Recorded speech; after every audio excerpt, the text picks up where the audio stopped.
बंदी छोड़ सतगुरु रामपाल जी परमेश्वर जी की जय हो। परमपिता परमात्मा सारी सृष्टि के रचनहार, कुल मालिक, असंख्य ब्रह्मांडों के स्वामी, जगत गुरु, तीनों लोकों में प्रवेश करके सबका धारण पोषण करने वाले, राजाधिराज, आत्माधार, नाथों के नाथ, देवों के देव महादेव, सर्वेश्वर महेश्वर, मृत्युंजय, अजरो अमर, आदि अनादि सनातनी प्रभु, जगत पिता जगदीश्वर, श्री श्री 1008 की उपाधि के वास्तविक अधिकारी, अकाल मूरत, शब्द स्वरूपी राम वासुदेव, सर्वगतम ब्रह्म, परम पूज्य, प्रथम पूज्य, परम संत, परम पुरुष, परम धनी, परम दयालु, सत्य कबीर, हक्का कबीर, अल्लाहु कबीर, अल्लाहु अकबर, बाखबर, अल्लाह ताला, जगत के तारणहार, जगत के मुक्तिदाता, जगत के जगन्नाथ, हारे के सहारे, हिंदुओं के राम, मुसलमानों के अल्लाह, सिखों के वाहिगुरु, ईसाइयों के मसीह, दया के सागर दयानिधि, करुणा के सागर करुणानिधि, स्वयंभू परिभू, संकट मोचन, कष्ट हरण, मंगल करण, दुख भंजन, अविगत कबीर, निर्विकार निर्विषम परमात्मा, अलय अलेख सतगुरु, आदि अनादि सतगुरु, असली मर्यादा पुरुषोत्तम, असली राम, असली कृष्ण, असली घनश्याम, असली मुरारी, राजाओं के राजा, महाराजाओं के महाराजा, शहंशाहों के शहंशाह, सम्राटों के सम्राट, भगवानों के भगवान, अल्लाहों के अल्लाह, प्रभुओं के प्रभु, मसीहाओं के मसीह, सच्चे वाहिगुरु, बाबाओं के बाबा, पीरों के पीर, सेठों के सेठ, जगत सेठ, सावड़सा सेठ, सर्वगुण संपन्न, अनंत कोटि कलाओं के स्वामी, अनंत कोटि ब्रह्मांडों के नायक, योगियों में महायोगी, ध्यानियों में महाध्यानी, सिद्धों में परम सिद्ध, ज्ञानियों में तत्वज्ञानी, ब्रह्म ज्ञानी, महाज्ञानी, परम ज्ञानी, सर्वश्रेष्ठ ज्ञानी, विज्ञानी, युवा कबीर, समर्थ कबीर, असमवात, अमित ओजा, सच्चे रहनुमा, करीम अल्लाह, सुभान अल्लाह, दुनिया के अंतिम पैगंबर, 8 सितंबर 1951 से गांव धनाना, जिला सोनीपत, हरियाणा, भारतवर्ष की पवित्र भूमि पर प्रकट रियल कल्कि भगवान श्री नारायण साकार हरि, श्री बाबा साहेब, नूर अनंत परमात्मा, सच्चे दरवेश, सच्चे बाखबर, संत श्रोमणी सतगुरु रामपाल जी परमेश्वर जी के चरण कमल में साध संगति से जुड़े हुए देश विदेश से आप और हम सभी सत्सेवक भाई बहनों का अनंत कोटि दंडवत प्रणाम।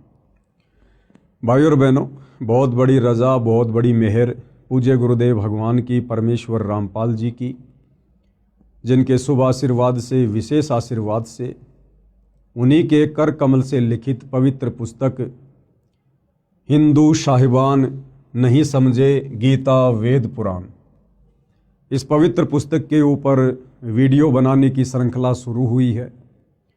इस श्रृंखला में आज हमारा ये पहला वीडियो है और विशेषकर हिंदू समाज से जुड़े हुए उन सभी भाई बहनों से मैं निवेदन करूंगा, प्रार्थना करूंगा, विनती करूंगा कि आप जी इस पवित्र पुस्तक को बहुत ही ध्यानपूर्वक और धैर्यपूर्वक देखने का कष्ट करें।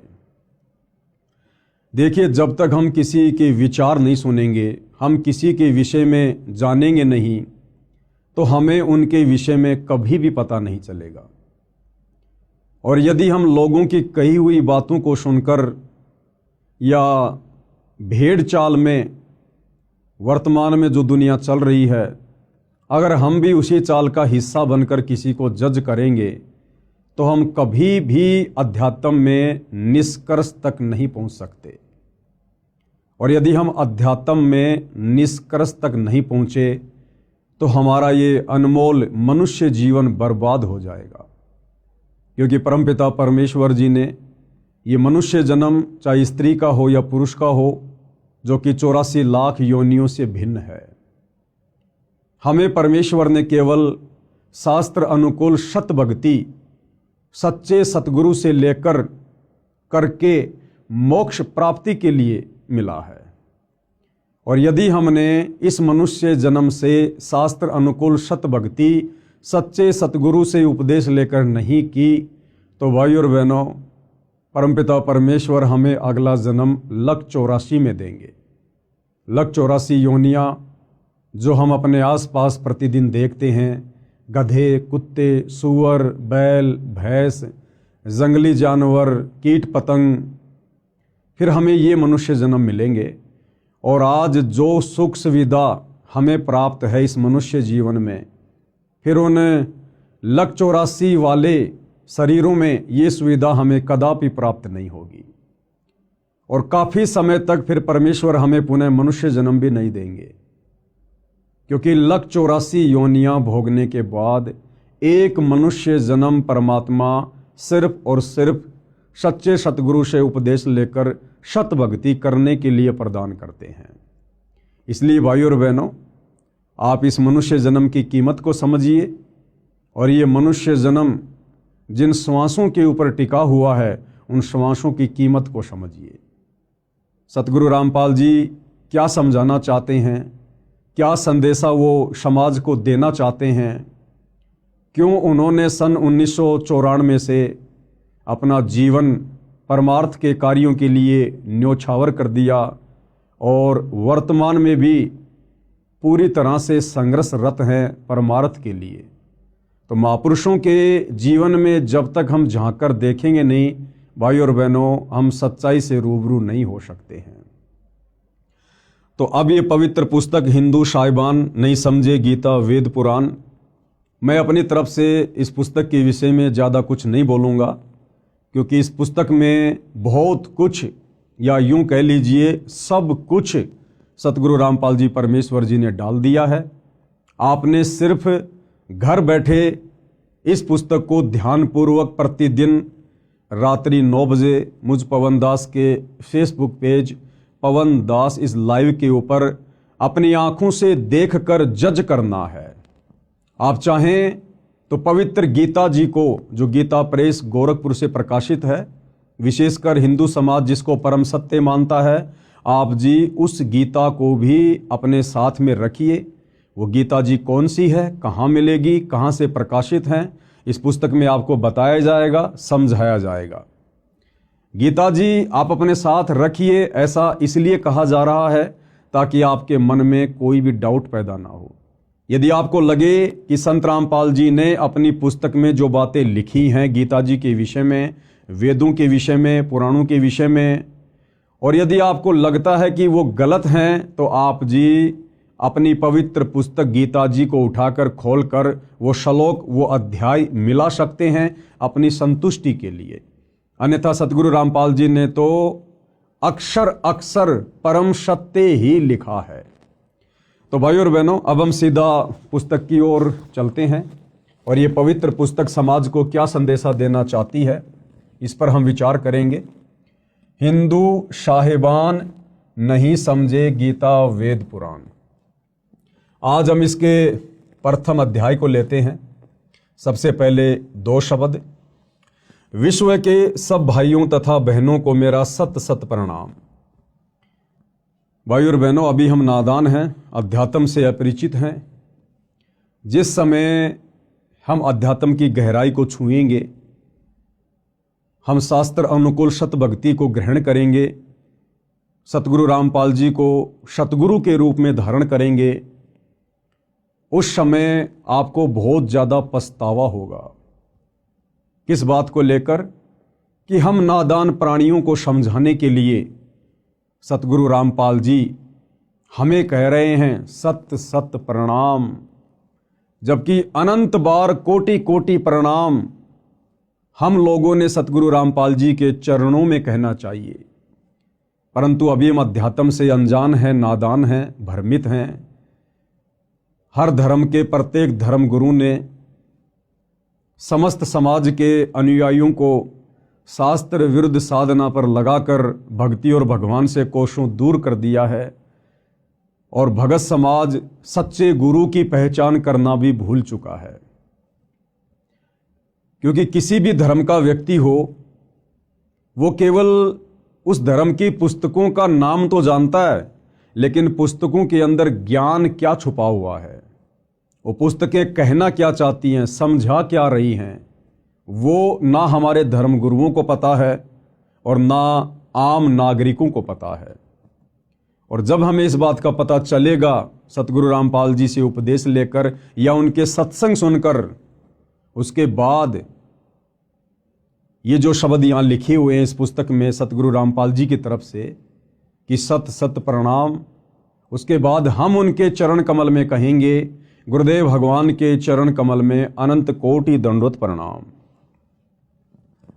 हिंदू साहिबानों से मेरा निवेदन है कि इस पुस्तक को निष्पक्ष बुद्धि से दिल थाम कर पूरा पढ़ना। हिंदू समाज के लिए ये पुस्तक संजीवनी है तथा वरदान सिद्ध होगी। आपने संजीवनी बूटी का तो नाम सुना होगा।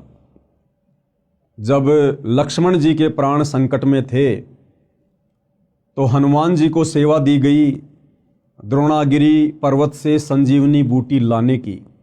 हनुमान जी संजीवनी बूटी लेकर आए, उसका रस श्री लक्ष्मण जी के मुख में डाला गया, तब वे कोमा से बाहर आए, वे होश में आए। इसी प्रकार भाइयों और बहनों, युगों युगों से ये समाज भक्ति और भगवान के नाम पर भ्रमित है। हमारे धर्म गुरुओं ने काल प्रेरणा से हमारे से शास्त्र विरुद्ध साधना करवाकर हमें अज्ञान की गहरी नींद में सुला रखा है। अब ये पुस्तक सतगुरु रामपाल जी के कर कमल से लिखित, इसको पढ़ने और समझने के बाद ये पुस्तक हमारे लिए संजीवनी बूटी साबित होगी। हम जो अज्ञानता की गहरी नींद में सोए हुए हैं, ये पुस्तक हमें जगाएगी, हमें समझाएगी कि नादानो जागो, उठो, आज तुम्हें मनुष्य जन्म प्राप्त है, जिस मनुष्य जन्म के लिए 33 करोड़ देवी देवता और ब्रह्मा विष्णु महेश भी तरसते हैं, क्योंकि पूर्ण मोक्ष पूर्ण मुक्ति केवल मनुष्य जन्म में ही संभव है, देव शरीर में संभव नहीं है। इसलिए ये पवित्र पुस्तक हिंदू साहिबान नहीं समझे, गीता वेद पुराण हमारे लिए संजीवनी बूटी का काम करेगी। हिंदू समाज के लिए यह पुस्तक संजीवनी है तथा वरदान सिद्ध होगी। निवेदन, भगतात्मा हिंदुओं से मेरा करबद्ध निवेदन है कि इस पुस्तक के अमृत ज्ञान के सत्य तथा असत्य को जानने के लिए आप गीता प्रेस गोरखपुर से प्रकाशित व मुद्रित तथा श्री जयदयाल गोविंदका जी द्वारा अनुवादित पदछेद अन्वय साधारण भाषा टीका सहित श्रीमद् भगवत गीता साथ रखें। ये पवित्र गीता जी कौन सी पुस्तक है, क्या इसका नाम है? इसी पुस्तक को आप जी किसी भी धार्मिक पुस्तकों की दुकान से खरीद कर अपने घर ला सकते हैं और सतगुरु रामपाल जी के कर कमल से लिखित इस पुस्तक से मिलान कर सकते हैं, ताकि आपको कोई डाउट ना रहे, आपको कोई शंका ना रहे। आगे बढ़ते हैं भाइयों और बहनों, हम इस पुस्तक में अजब आनंद आएगा, क्योंकि इसमें अनुवादक ने शब्दों के अर्थ आमने सामने भिन्न भिन्न किए हैं। अन्य अनुवादकों ने ऊपर संस्कृत में मूल पाठ रखा है, नीचे केवल अनुवाद सीधा किया है, शब्दों के अर्थ भिन्न भिन्न नहीं किए हैं। यदि मुझ पर भरोसा करो तो उस गीता की भी आवश्यकता नहीं है, क्योंकि मैंने उसी पुस्तक की फोटोकॉपी लगाई है। भाइयों और बहनों, सतगुरु रामपाल जी क्या कह रहे हैं कि यदि आप मुझ पर विश्वास करते हैं कि भाई सतगुरु रामपाल जी एक संत हैं, महापुरुष हैं, सतगुरु हैं, और सुना है कि सच्चे संत कभी भी समाज को उल्टी दिशा प्रदान नहीं करते हैं। सच्चे संत तो पथ भ्रष्ट समाज को शास्त्र अनुकूल साधना पर लगाकर उन्हें जीवन दान देते हैं। यदि आपको सतगुरु रामपाल जी पर इतना विश्वास है, इतना भरोसा है, तो फिर आपको वो गीता प्रेस गोरखपुर से प्रकाशित गीता भी लाने की आवश्यकता नहीं पड़ेगी, क्योंकि उसी पुस्तक के रेफरेंस फोटोकॉपी के रूप में आप और हमें समझाने के लिए परम संत सतगुरु रामपाल जी ने इस पुस्तक में प्रयोग किए हैं। पुस्तक हिंदू साहिबान नहीं समझे गीता वेद पुराण का आधार सूक्ष्म वेद यानी तत्व ज्ञान है। समझने के लिए प्रमाण वेदों, गीता, महाभारत तथा पुराणों आदि शास्त्रों से लिए हैं। सूक्ष्म वेद में कहा है कि ब्रह्मा, विष्णु तथा महेशा तीनों देव दयालु हमेशा, तीन लोक का राज है ब्रह्मा विष्णु महेश, तीनों देवता कमल दल बसै ब्रह्मा विष्णु महेश, प्रथम इनकी वंदना फिर सुन सतगुरु उपदेश।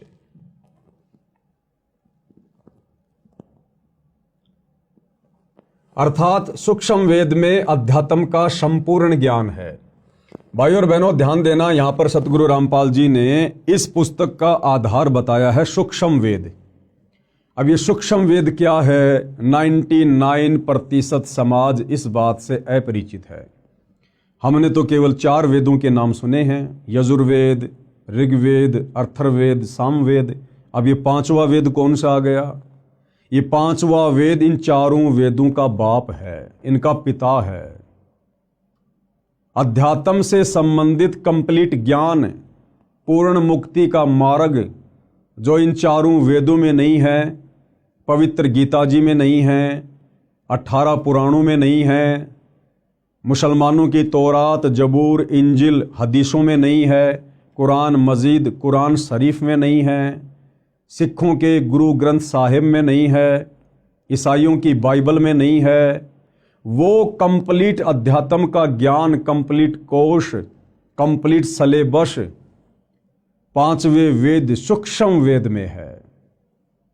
सूक्ष्म वेद यानी जब जब ये कबीर परमात्मा सतलोक से चलकर धरती पर सशरीर प्रकट होते हैं, संत रूप में लीला करते हैं, अपनी आत्माओं तक तत्व ज्ञान पहुंचाते हैं, उस ज्ञान को भाइयों और बहनों कुछ उनके फॉलोअर्स के द्वारा संग्रहित कर लिया जाता है एक पुस्तक के रूप में, ग्रंथ के रूप में। उसको सूक्ष्म वेद कहते हैं, सूक्ष्म ज्ञान कहते हैं। जैसे 650 साल पहले बनारस के काशी में जब कबीर जी आए थे, सन 1398 से 1518 तक, यानी 120 वर्ष तक उन्होंने लीला की, अपने ज्ञान का प्रचार किया, 64 लाख आत्माओं को अपनी शरण में लिया। उन्होंने जो भी हमें तत्व ज्ञान बताया, समझाया, उस ज्ञान को आगे चलकर आदरणीय धर्मदास जी नाम के एक भगत के द्वारा कबीर सागर के रूप में लिपिबद्ध कर लिया गया। उसको सूक्ष्म वेद कहते हैं, वो 5वां वेद है। उसके बाद लगभग 300 वर्ष पहले गांव छुडानी, जिला झज्जर, हरियाणा में आदरणीय गरीबदास जी हुए, और इसी प्रकार से गरीबदास जी को भी कबीर परमात्मा सतलोक से आकर मिले, उनको सत ज्ञान दिया, उनको सतलोक दिखाया, सारी सृष्टि रचना समझाई, और इसी प्रकार आदरणीय गरीबदास जी ने भी एक सूक्ष्म वेद की रचना करवाई, जिसको सदग्रंथ साहिब के नाम से जाना जाता है, जिसमें 24,000 वाणियाँ हैं। यानी आदरणीय गरीबदास जी के सदग्रंथ साहिब में 4 वेदों को मिलाकर कहीं अधिक वाणियाँ हैं, 24,000 वाणियाँ हैं, जिसको सूक्ष्म वेद कहा जाता है। तो सतगुरु रामपाल जी कह रहे हैं कि मैंने ये जो पुस्तक लिखी है आप लोगों को समझाने के लिए, इस पुस्तक का आधार सूक्ष्म वेद है। बाकी जितने भी पुस्तकें हैं हर धर्म की, हिंदू, मुसलमान, सिख, ईसाइयों की, 4 वेद, गीता जी, 18 पुराण, ये केवल आपको समझाने के लिए दिखाऊंगा, ताकि आप हिंदू धर्म के भाई बहनों को कोई शंका ना हो, कोई डाउट ना हो, आपको ये कन्फर्म हो, यकीन हो, विश्वास हो कि वास्तव में सतगुरु रामपाल जी ने इस पुस्तक में जो भी कुछ लिखा है, समझाया है, ये हमारे ही धर्म की धर्म पुस्तकों के अंदर पहले से लिपिबद्ध है। लेकिन ना तो हमारे धर्मगुरु समझ पाए और ना हम समझ पाए। तो हमारे डाउट को क्लियर करने के लिए सतगुरु रामपाल जी और हिंदू धर्म के 4 वेद, गीता जी और 18 पुराणों का सहयोग लेंगे, केवल हमें समझाने के लिए। अर्थात सूक्ष्म वेद में अध्यात्म का संपूर्ण ज्ञान है। उसमें कहा है कि तीनों देवता श्री ब्रह्मा जी, श्री विष्णु जी तथा श्री शिव जी बहुत दयालु हृदय के हैं। इनकी केवल 3 लोक, स्वर्गलोक, पाताल लोक, पृथ्वी लोक, ध्यान देना भाई और बहनों, श्री ब्रह्मा जी, श्री विष्णु जी तथा श्री शिव जी ये सारी सृष्टि के मालिक नहीं हैं, असंख्य ब्रह्मांडों के परमपिता नहीं हैं।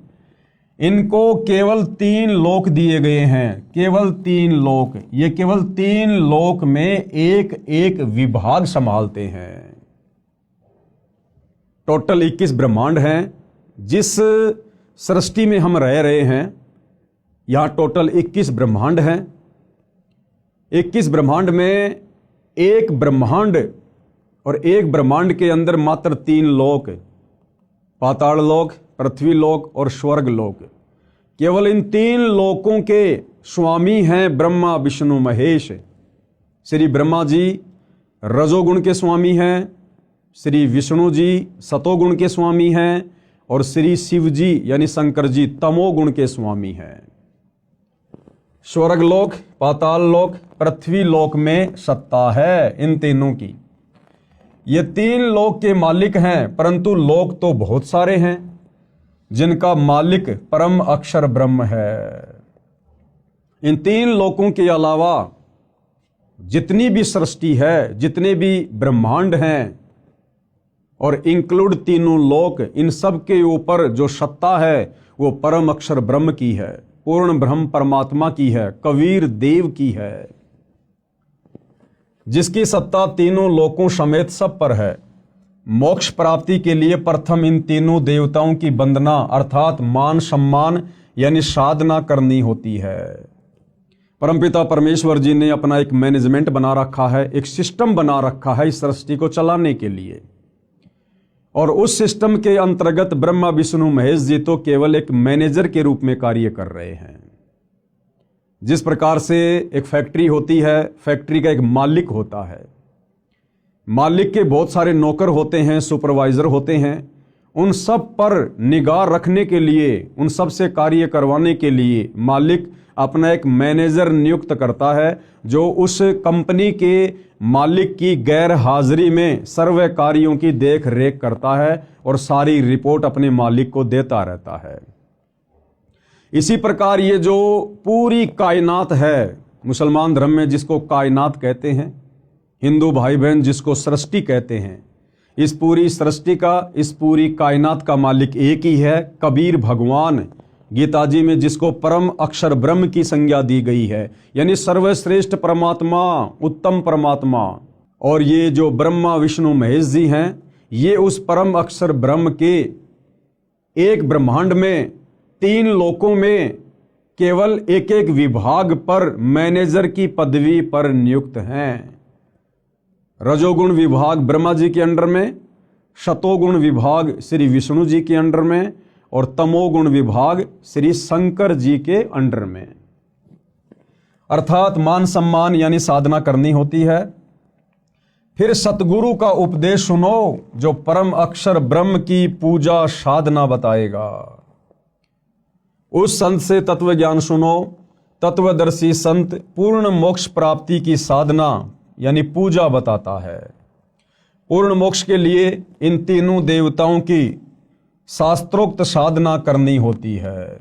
परंतु पूजा गीता अध्याय 8 श्लोक 3, 8, 9, 10, अध्याय 15 श्लोक 17, अध्याय 18 श्लोक 62 में बताए परम अक्षर ब्रह्म की करनी होती है। भाई और बहनों, साधना में और पूजा में, भक्ति में और पूजा में रात दिन का अंतर होता है। और पूर्ण मोक्ष प्राप्ति के लिए हमने पूजा केवल एक परमपिता परमेश्वर की करनी होती है, परम अक्षर ब्रह्म की, उत्तम पुरुष की, सर्वश्रेष्ठ परमात्मा की। बाकी हम जिस लोक में रह रहे हैं, ब्रह्मा विष्णु महेश यहाँ के मैनेजर हैं तीनों गुणों के, तो हमने साधना इनकी भी करनी पड़ेगी। जिस प्रकार एक प्यासे व्यक्ति को अपनी प्यास बुझाने के लिए जल की आवश्यकता पड़ती है, जब तक उसको जल नहीं मिलेगा उसकी तृप्ति नहीं हो सकती। अब जल मिलेगा हैंड पंप से, तो हमने हैंड पंप की साधना करनी पड़ेगी, हमने हैंड पंप की साधना करनी पड़ेगी, हमने उसको काम में लेना पड़ेगा, हमने उसको चलाना पड़ेगा, उसके हत्थे को ऊपर नीचे करना पड़ेगा, तब जाकर हमें वो मूल वस्तु जल प्राप्त होगा। तो इसी प्रकार भाइयों और बहनों, पूर्ण मोक्ष के लिए, पूर्ण मुक्ति के लिए, सनातन परम धाम सतलोक में जाने के लिए हमने पूजा तो करनी पड़ेगी परम अक्षर ब्रह्म की, कबीर देव की, लेकिन उसके लिए हमने साधना करनी पड़ेगी यहाँ के तीनों देवताओं की। हमारा ये जो मनुष्य शरीर है, स्त्री या पुरुष का, इसमें कमल दल हैं जिनमें देवी देवताओं का वास है। आगे चलकर इसी पुस्तक में हम पढ़ेंगे। तो हमने केवल साधना करनी है ब्रह्मा विष्णु महेश जी की, जबकि पूजा सतगुरुदेव के बताए अनुसार परम अक्षर ब्रह्म की ही करने से हमारी मुक्ति होगी, हमारा मोक्ष होगा। परम अक्षर ब्रह्म को गीता अध्याय 8 श्लोक 9 तथा अध्याय 15 श्लोक 17 में गीता ज्ञान देने वाले ने अपने से अन्य बताया है। अब वो परम अक्षर ब्रह्म कौन है, उत्तम पुरुष कौन है, पूजा के योग्य एक परमात्मा कौन है, उसकी जानकारी गीता के ज्ञान देने वाले भगवान ने। अब आप जी गीता का ज्ञान देने वाला भगवान श्री कृष्ण जी को मानते हैं, या श्री विष्णु जी को मानते हैं, या काल ब्रह्म को मानते हैं, ये आपको स्पष्ट रूप से उस समय पता चलेगा जब आप सतगुरु रामपाल जी के सत्संग सुनना शुरू करेंगे, या फिर इस पुस्तक को धैर्य पूर्वक पूरा पढ़ेंगे, जितने भी वीडियो बनेंगे। तो गुरुदेव भगवान कह रहे हैं कि वो जो परम अक्षर ब्रह्म है, केवल उसी की पूजा का विधान है। उस परम अक्षर ब्रह्म को गीता के ज्ञान देने वाले भगवान ने अपने से अन्य बताया है। यानी इस पवित्र पुस्तक गीता जी का ज्ञान देने वाला भगवान अर्जुन से कह रहा है कि अर्जुन, मेरी भक्ति से पूर्ण मुक्ति नहीं है, पूर्ण मोक्ष नहीं है। अगर तुझे सनातन परम धाम में जाना है, पूर्ण मोक्ष प्राप्त करना है, तुझे कभी भी लक 84 में गधा कुत्ता सूअर नहीं बनना है, नरक में स्वर्ग में नहीं जाना है। तुझे केवल सनातन परम धाम में जाना है, जहां जाने के बाद प्राणी फिर कभी लौटकर इस संसार में वापस दुख भोगने के लिए नहीं आता है। वो परम अक्षर ब्रह्म, वो तो मेरे से अलग है, मेरे से अन्य है। और गीता जी में गीता ज्ञान देने वाला भगवान कहां कहां किन किन श्लोकों में अपने से अन्य उस परम अक्षर ब्रह्म की जानकारी दे रहा है, आपको इस पुस्तक में स्पष्ट रूप से पढ़ने और देखने को मिलेगा। परम अक्षर ब्रह्म को गीता अध्याय 8 श्लोक 9 तथा अध्याय 15 श्लोक 17 में गीता ज्ञान देने वाले ने अपने से अन्य बताया है तथा कहा है कि उत्तम पुरुष तू अन्य, पुरुषोत्तम तो मेरे से अन्य हैं। यानी गीता जी का ज्ञान देने वाला भगवान ही कंप्लीट नहीं है, वो सर्वे सर्वा नहीं है, सारी सृष्टि का मालिक नहीं है। गीता ज्ञान देने वाला भगवान तो खुद कह रहा है कि भाई वो पूर्ण ब्रह्म परमात्मा परम अक्षर ब्रह्म तो मेरे से भी अन्य है। वही परमात्मा है, सबका धारण पोषण करने वाला अविनाशी परमेश्वर है। गीता का ज्ञान देने वाला कह रहा है कि अर्जुन, मेरा भी धारण पोषण करने वाला और समस्त संसार के प्राणियों का धारण पोषण करने वाला वही परमात्मा परम अक्षर ब्रह्म है। पूजा तथा साधना का अंतर जानने के लिए आप इसी पुस्तक में पेज नंबर 179 पर पढ़ें, यानी आगे हम पढ़ेंगे।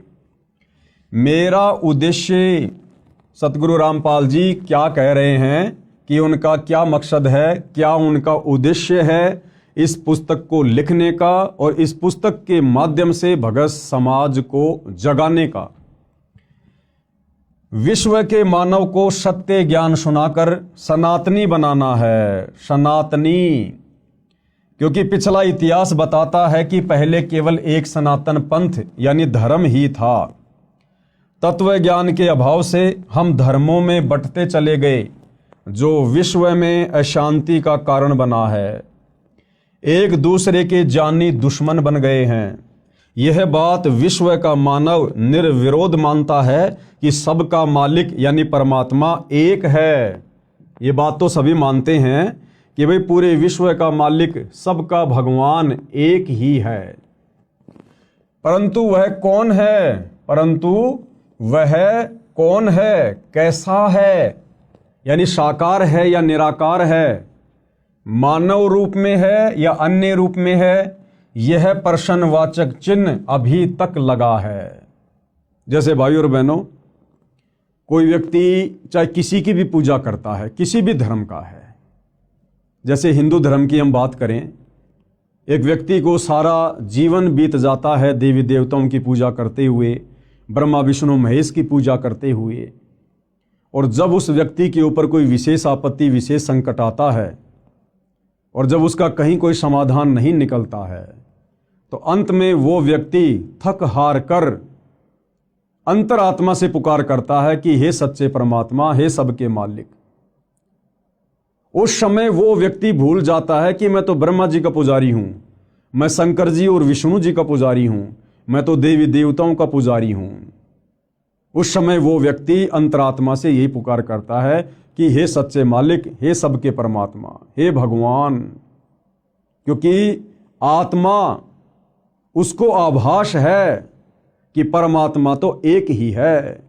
आत्मा अगर एक है तो उसको पैदा करने वाला परमात्मा भी एक ही है। इसी प्रकार मुसलमान धर्म से जुड़े भाई बहन चाहे कितनी ही मज़ार पूजें, कितना ही मस्जिदों में जाएं, अंत में जब उन पर विशेष आपत्ति आती है तो वो यही कहते हैं, हे अल्लाह, हे सच्चे मौला, हे सबके बादशाह। उस समय वो भूल जाते हैं कि हम अजमेर जाया करते थे चादर चढ़ाने, हम फला फला मज़ार पर जाया करते थे चादर चढ़ाने। उस समय उन आत्माओं को केवल एक परमात्मा याद आता है, क्योंकि हम सभी उसी परमपिता परमेश्वर की आत्माएं हैं। भले आज हमारे को काल ने, शैतान ने विभिन्न धर्मों में, जातियों में, संप्रदायों में, पंथों में बांट दिया है, लेकिन भाइयों और बहनों, वो आत्मा का बंटवारा नहीं कर सकता। और अब वो समय आ गया है उस एक परमपिता परमेश्वर को पहचानने का, जानने का। तो क्या कह रहे हैं गुरुदेव भगवान कि परमात्मा के विषय में, भगवान के विषय में, कि भगवान साकार है या निराकार है, मानव रूप में है या अन्य रूप में है। कहते हैं अभी तक इस बात पर प्रश्नवाचक चिन्ह लगा हुआ है। इस पुस्तक में वह प्रश्नवाचक चिन्ह पूर्ण रूप से हटा दिया है। सत्य को ग्रहण करना, असत्य से किनारा करना एक नेक मानव का परम कर्तव्य बनता है। यानी सत्य को स्वीकार करना और असत्य को दूर कर देना, ये एक सभ्य इंसान का, सभ्य मानव का, वो चाहे हिंदू हो, मुसलमान हो, सिख हो, ईसाई हो, ये उसका परम कर्तव्य बनता है। और जब बात हो हमारे आत्म कल्याण की, तो भाइयों और बहनों, फिर झूठ की नाव में भला कौन बैठना पसंद करेगा। इस पुस्तक में एक शब्द भी चारों वेदों व वेदों के सार श्रीमद् भगवत गीता, पुराणों तथा सूक्ष्म वेद से बाहर नहीं है। ये जो पवित्र पुस्तक सतगुरु रामपाल जी ने अपने कर कमल से लिखकर समाज में प्रस्तुत की है, इस पुस्तक में आपको जो भी ज्ञान मिलेगा, विशेषकर हिंदू धर्म से जुड़े भाई बहनों को कंप्लीट ज्ञान हमारे हिंदू धर्म के पवित्र धर्म ग्रंथों के अंदर वाला ही है। और जो ज्ञान इन चारों वेदों में और गीता जी में, 18 पुराणों में नहीं है, वो ज्ञान फिर 5वें वेद सूक्ष्म वेद में है, कबीर सागर में और आदरणीय गरीबदास जी के सदग्रंथ साहिब में। तो इन धर्म ग्रंथों के अलावा आपको किसी भी प्रकार की उआबाई या झूठी बातें इस पुस्तक में देखने को या सुनने को कतई नहीं मिलेगी। सूक्ष्म वेद में बताया है कि विश्व के सभी जीवात्मा परम शांति वाले सनातन परम धाम में उस परमात्मा के पास रहते थे, जिसके विषय में गीता अध्याय 18 श्लोक 62 में कहा है कि हे भारत, तू सर्व भाव से उस परमेश्वर की शरण में जा। गीता जी का ज्ञान देने वाला भगवान, जिसको हिंदू समाज के भाई बहनों ने अपना परमात्मा मान लिया था, वो गीता जी का ज्ञान देने वाला भगवान भी कह रहा है कि हे भारत, यानी हे अर्जुन, तू सर्व भाव से, यानी हर प्रकार से, और सारी भक्ति छोड़कर, ब्रह्मा विष्णु महेश की भक्ति छोड़कर, देवी देवताओं की भक्ति छोड़कर, और गीता का ज्ञान देने वाले काल ब्रह्म की भक्ति छोड़कर सर्व भाव से उस परमेश्वर की शरण में जा। कौन से परमेश्वर की शरण में? परम अक्षर ब्रह्म की शरण में। उसकी कृपा से ही तू परम शांति को तथा शाश्वत स्थानम सनातन परम धाम यानी सत्य लोक को प्राप्त होगा। उसकी कृपा से ही तू परम शांति। अब भाइयों और बहनों, परम शांति क्या होती है? जब तक हम इस मनुष्य जन्म में हैं, इस पृथ्वी पर हैं, या ये मनुष्य छोड़कर यदि हम ऊपर के लोकों में देवी देवता भी बन गए, ब्रह्मा विष्णु महेश भी बन गए, तो भी हमारे को यहाँ परम शांति नहीं हो सकती काल के लोक में। आप जी ब्रह्मा विष्णु महेश के जीवन चरित्र को देखते हैं, पढ़ते हैं। ब्रह्मा विष्णु महेश भी राक्षसों के साथ में युद्ध करते हैं, लड़ाई झगड़ा करते हैं। 33 करोड़ देवी देवताओं के राजा इंद्र, ये भी हमेशा राक्षसों के साथ युद्ध करते रहते हैं। कभी राक्षस विजय हो जाते हैं तो देवी देवताओं को अपने पद छोड़कर जंगलों में जाना पड़ता है, धक्के खाने पड़ते हैं। आपने सुना होगा कि रावण ने अपनी सिद्धि शक्ति से अपनी समस्त राक्षस सेना को आकाश में उड़ाकर और देवताओं के ऊपर धावा बोल दिया, आक्रमण कर दिया, और रावण ने 33 करोड़ देवी देवताओं को हराकर बंदी बना लिया और अपनी कारागार में डाल दिया था। श्री शनिदेव महाराज तो रावण के पैरों के नीचे रहा करते थे। जैसे आप और हम भाई बहन जूते झाड़ने के लिए हम जिस फुटमेट का प्रयोग करते हैं ना, शनिदेव तो रावण के पैरों के नीचे रहा करता था। वरुण देव ये रावण का पानी भरा करता था। अग्निदेव रावण की रसोई में खाना बनाया करता था। पवन देव रावण के महल में झाड़ू निकाला करता था। तो भाई और बहनों, यहां परम शांति नहीं है। चाहे हम 33 करोड़ देवी देवता क्यों ना बन जाएं, चाहे हम ब्रह्मा विष्णु महेश की पदवी को प्राप्त क्यों ना हो जाएं, जब तक हम इस काल के 21 ब्रह्मांड में हैं, इस लोक में हैं, तब तक हमें परम शांति नहीं हो सकती।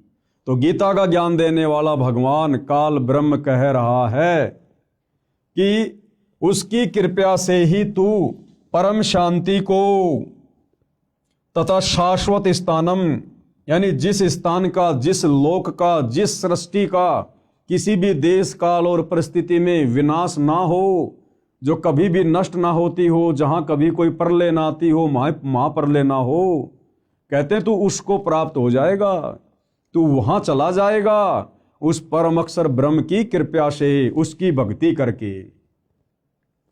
उसकी कृपा से ही तू परम शांति को तथा शाश्वत स्थानम, सनातन परम धाम यानी सत्य लोक को प्राप्त होगा। उस परमेश्वर का प्रमाण गीता ज्ञान देने वाला भगवान कह रहा है अर्जुन से कि उस परम अक्षर परमात्मा का प्रमाण, यानी वो कौन है, कैसा है, कहाँ रहता है, उसकी प्राप्ति की विधि क्या है। कहते हैं इसका जो प्रमाण है, उस परमेश्वर का प्रमाण, गीता अध्याय 8 श्लोक 1 में अर्जुन ने प्रश्न किया कि आपने गीता अध्याय 7 श्लोक 29 में जो तत्व ब्रह्म कहा है, वह तत्व ब्रह्म क्या है? जिसका उत्तर देते हुए गीता अध्याय 8 श्लोक 3, 8, 9 व 10, गीता अध्याय 15 श्लोक 4 तथा 17 आदि में कहा है, जिस लोक में वह तत्व ब्रह्म यानी परम अक्षर ब्रह्म सत्य पुरुष रहता है, उसमें परम शांति है, यानी महासुख है। उस सनातन परम धाम में गए साधक यानी भगत फिर लौटकर संसार में नहीं आते। जीवात्मा जब से परम अक्षर ब्रह्म यानी परमेश्वर से बिछुड़ी है, यानी उस परम शांति वाले सनातन परम धाम से काल ब्रह्म के दुखाले लोक में आई है, उसी समय से इसको उस सुख का अभाव खल रहा है जो परमात्मा के पास था। अब भाइयों और बहनों, वो शाश्वत स्थान क्या है, वो सतलोक क्या है, जहाँ पर हम सभी रहा करते थे। 33 करोड़ देवी देवता, ब्रह्मा विष्णु महेश, जितने भी मानव शरीरधारी प्राणी हैं, 184 योनियों में जितने भी अनगिनत असंख्य जीव जंतु हैं, ये सभी आत्माएं पहले उस परम अक्षर ब्रह्म के पास उस सत्य पुरुष के पास उसके अमर लोक सतलोक में रहा करती थी।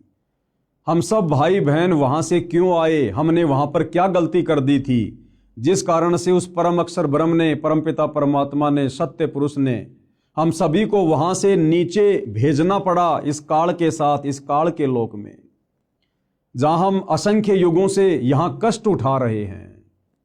और हम भक्ति केवल इसीलिए करते हैं कि हमें सुख प्राप्त हो, और सुख भाई और बहनों इस लोक में नहीं है। ये संपूर्ण कथा क्या है, इसके लिए आपने सतगुरु रामपाल जी के द्वारा सर्व धर्म शास्त्रों का निष्कर्ष निकालकर और 5वें वेद सूक्ष्म वेद में वर्णित सृष्टि रचना को समझना पड़ेगा, पढ़ना पड़ेगा। आपको इस पुस्तक में आगे सृष्टि रचना की जानकारी दी जाएगी। इसके अलावा आप जी यूट्यूब पर ये सर्च कर सकते हैं सृष्टि रचना संत रामपाल जी महाराज। आपको सृष्टि रचना की जानकारी के बहुत सारे वीडियो देखने को मिलेंगे, आप वहां से भी जानकारी प्राप्त कर सकते हैं। तो क्या कहा जा रहा है कि जीव आत्मा जब से परम अक्षर ब्रह्म यानी परमेश्वर से बिछुड़ी है, यानी उस परम शांति वाले सनातन परम धाम से काल ब्रह्म के दुखाले लोक में आई है, उसी समय से इसको उस सुख का अभाव खल रहा है जो परमात्मा के पास था। उस सुख की खोज में इधर उधर भटक रही है। इस यात्रा में जैसा भी मार्गदर्शक मिला उस पर विश्वास कर लिया, क्योंकि भगत का हृदय नम्र व श्रद्धा युक्त होता है। यानी भगत का एक स्वभाव होता है, वो हर किसी पर बड़ी आसानी से विश्वास कर लेता है। इस कारण से धर्म बनते चले गए। अधूरे ज्ञान से मानव समाज धर्मों में बढ़ता चला गया। अनेकों पंथ यानी धर्म बन गए। सर्वप्रथम एक आदि सनातन पंथ यानी धर्म था। मानव समाज शास्त्रोक्त साधना करता था, यानी शास्त्रों के अनुसार ही साधना करता था। यह भैरव भूत की साधना नहीं करता था, चौराहों की पूजा नहीं करता था, किसी भी ऐरे गहरे जादू जंत्र करने वाले बाबाओं के चक्कर में आकर टोने टोटके जंत्र मंत्र में विश्वास नहीं करता था। केवल शास्त्रों के अनुसार साधना की जाती थी। आदि सनातन पंथ में शुरुआत में सतयुग में मानव समाज शास्त्रोक्त साधना करता था। वह सतयुग का समय था। वह कौन सा समय था? वो सतयुग का समय था, जिस समय पूरी पृथ्वी के मानव शास्त्रों के अनुसार यानी पांचों वेदों के अनुसार साधना किया करते थे। पांचों वेदों ऋग्वेद, यजुर्वेद, सामवेद, अथर्ववेद तथा सूक्ष्म वेद, केवल यही शास्त्र हुआ करते थे। 4 वेद ब्रह्मा जी को मिले, उनमें संपूर्ण अध्यात्म ज्ञान नहीं था। यानी वर्तमान में हिंदू समाज में जो 4 वेद मुख्यतः प्रचलित हैं, सर्वप्रथम ये चारों वेद उनके पिता काल ब्रह्म के द्वारा समुद्र मंथन के माध्यम से ब्रह्मा जी को मिले। ब्रह्मा जी ने आगे वह ज्ञान अपने पुत्रों को दिया, अपने वंशजों को दिया, ब्राह्मणों को दिया। ब्राह्मणों ने यानी धर्म गुरुओं ने फिर उस चारों वेदों वाले आधे अधूरे ज्ञान को आम समाज में उतार दिया काल प्रेरणा से। क्योंकि भाइयों और बहनों, ये 21 ब्रह्मांड का स्वामी काल जो गीता जी का ज्ञान दे रहा है श्री कृष्ण जी के अंदर प्रवेश करके, ये नहीं चाहता है कि कोई भी प्राणी मेरे इस लोक से मुक्ति प्राप्त करके सच्ची साधना करके सतलोक चला जाए, जन्म और मरण के झंझट से सदा के लिए मुक्त हो जाए। ये कभी नहीं चाहता है। ये ऐसा क्यों करता है? ये हमारी मुक्ति क्यों नहीं चाहता है? इसके लिए आपको सृष्टि रचना बहुत ही धैर्य पूर्वक सुननी पड़ेगी, समझनी पड़ेगी। 4 वेद ब्रह्मा जी को मिले, उनमें संपूर्ण अध्यात्म ज्ञान नहीं था। परम अक्षर ब्रह्म सतयुग में लीला करने के लिए शिशु रूप धारण करके आए। अब भाइयों और बहनों, इन चारों वेदों में कंप्लीट ज्ञान नहीं है, इसलिए कंप्लीट ज्ञान देने के लिए, अध्यात्म का संपूर्ण ज्ञान देने के लिए वो परम अक्षर ब्रह्म कबीर परमेश्वर, वेदों में जिनका नाम है कबीर परमात्मा, कबीर देव, जिसको परम अक्षर ब्रह्म भी कहते हैं, सत्य पुरुष भी कहते हैं, वो परमात्मा स्वयं ही चलकर फिर इस पृथ्वी पर शिशु रूप में प्रकट होता है, आप और हमें वो सत्य ज्ञान बताने के लिए, तत्व ज्ञान बताने के लिए, पूर्ण मुक्ति का रास्ता दिखाने के लिए। और वो परमेश्वर यहाँ पर हम इंसानों की तरह एक लीला करता है। भाइयों और बहनों, यदि हम इंसानों को ज्ञान समझाना है तो परमेश्वर हम इंसानों के बीच में इंसान ही बनकर आते हैं। वे तो परमात्मा हैं, समर्थ हैं, वो तो जो चाहे सो कर सकते हैं, कोई भी रूप धारण कर सकते हैं। उनके पास तो अनंत कोटि सिद्धियां होती हैं, वो तो समस्त सिद्धियों के स्वामी हैं।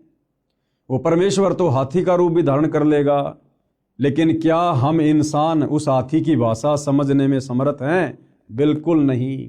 इसलिए उस परमपिता परमेश्वर ने, परम अक्षर ब्रह्म ने, सत्य पुरुष ने, कबीर देव ने, सर्वश्रेष्ठ परमात्मा ने हम मनुष्यों को समझाने के लिए मनुष्यों जैसी लीला करते हुए शिशु रूप में धरती पर प्रकट होना पड़ता है।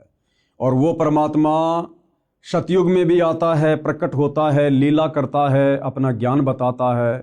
त्रेता युग में भी आता है, अनेकों बार आता है, बार बार आता है। द्वापर में भी आता है, कलयुग में भी 650 साल पहले कबीर दास नाम से आए हमें ज्ञान समझाने के लिए। उस परमेश्वर जी की वाणी है कि सतयुग में सत सुकृत कह टेरा, त्रेता नाम मुनिंदर मेरा, द्वापर में करुणा में कहाया और कलयुग में नाम कबीर धराया।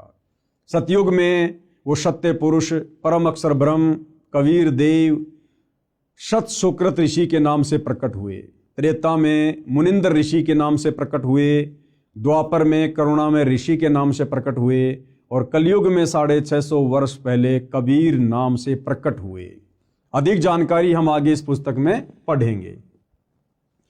परम अक्षर ब्रह्म सतयुग में लीला करने के लिए शिशु रूप धारण करके आए, बड़े होकर सूक्ष्म वेद का प्रचार किया। सूक्ष्म वेद यानी 5वें वेद का जो ज्ञान चारों वेदों में नहीं है, उस सूक्ष्म वेद को वो कबीर परमात्मा शिशु रूप में प्रकट होकर धीरे धीरे मनुष्य के बच्चे की लीला करते हुए बड़ा होकर अपने मुख कमल से वाणियां बोल बोल कर चौपाइयों में, दोहों में, लोकोक्तियों में आप और हमें समझाता है, जिसको सूक्ष्म वेद कहते हैं, तत्व ज्ञान कहते हैं।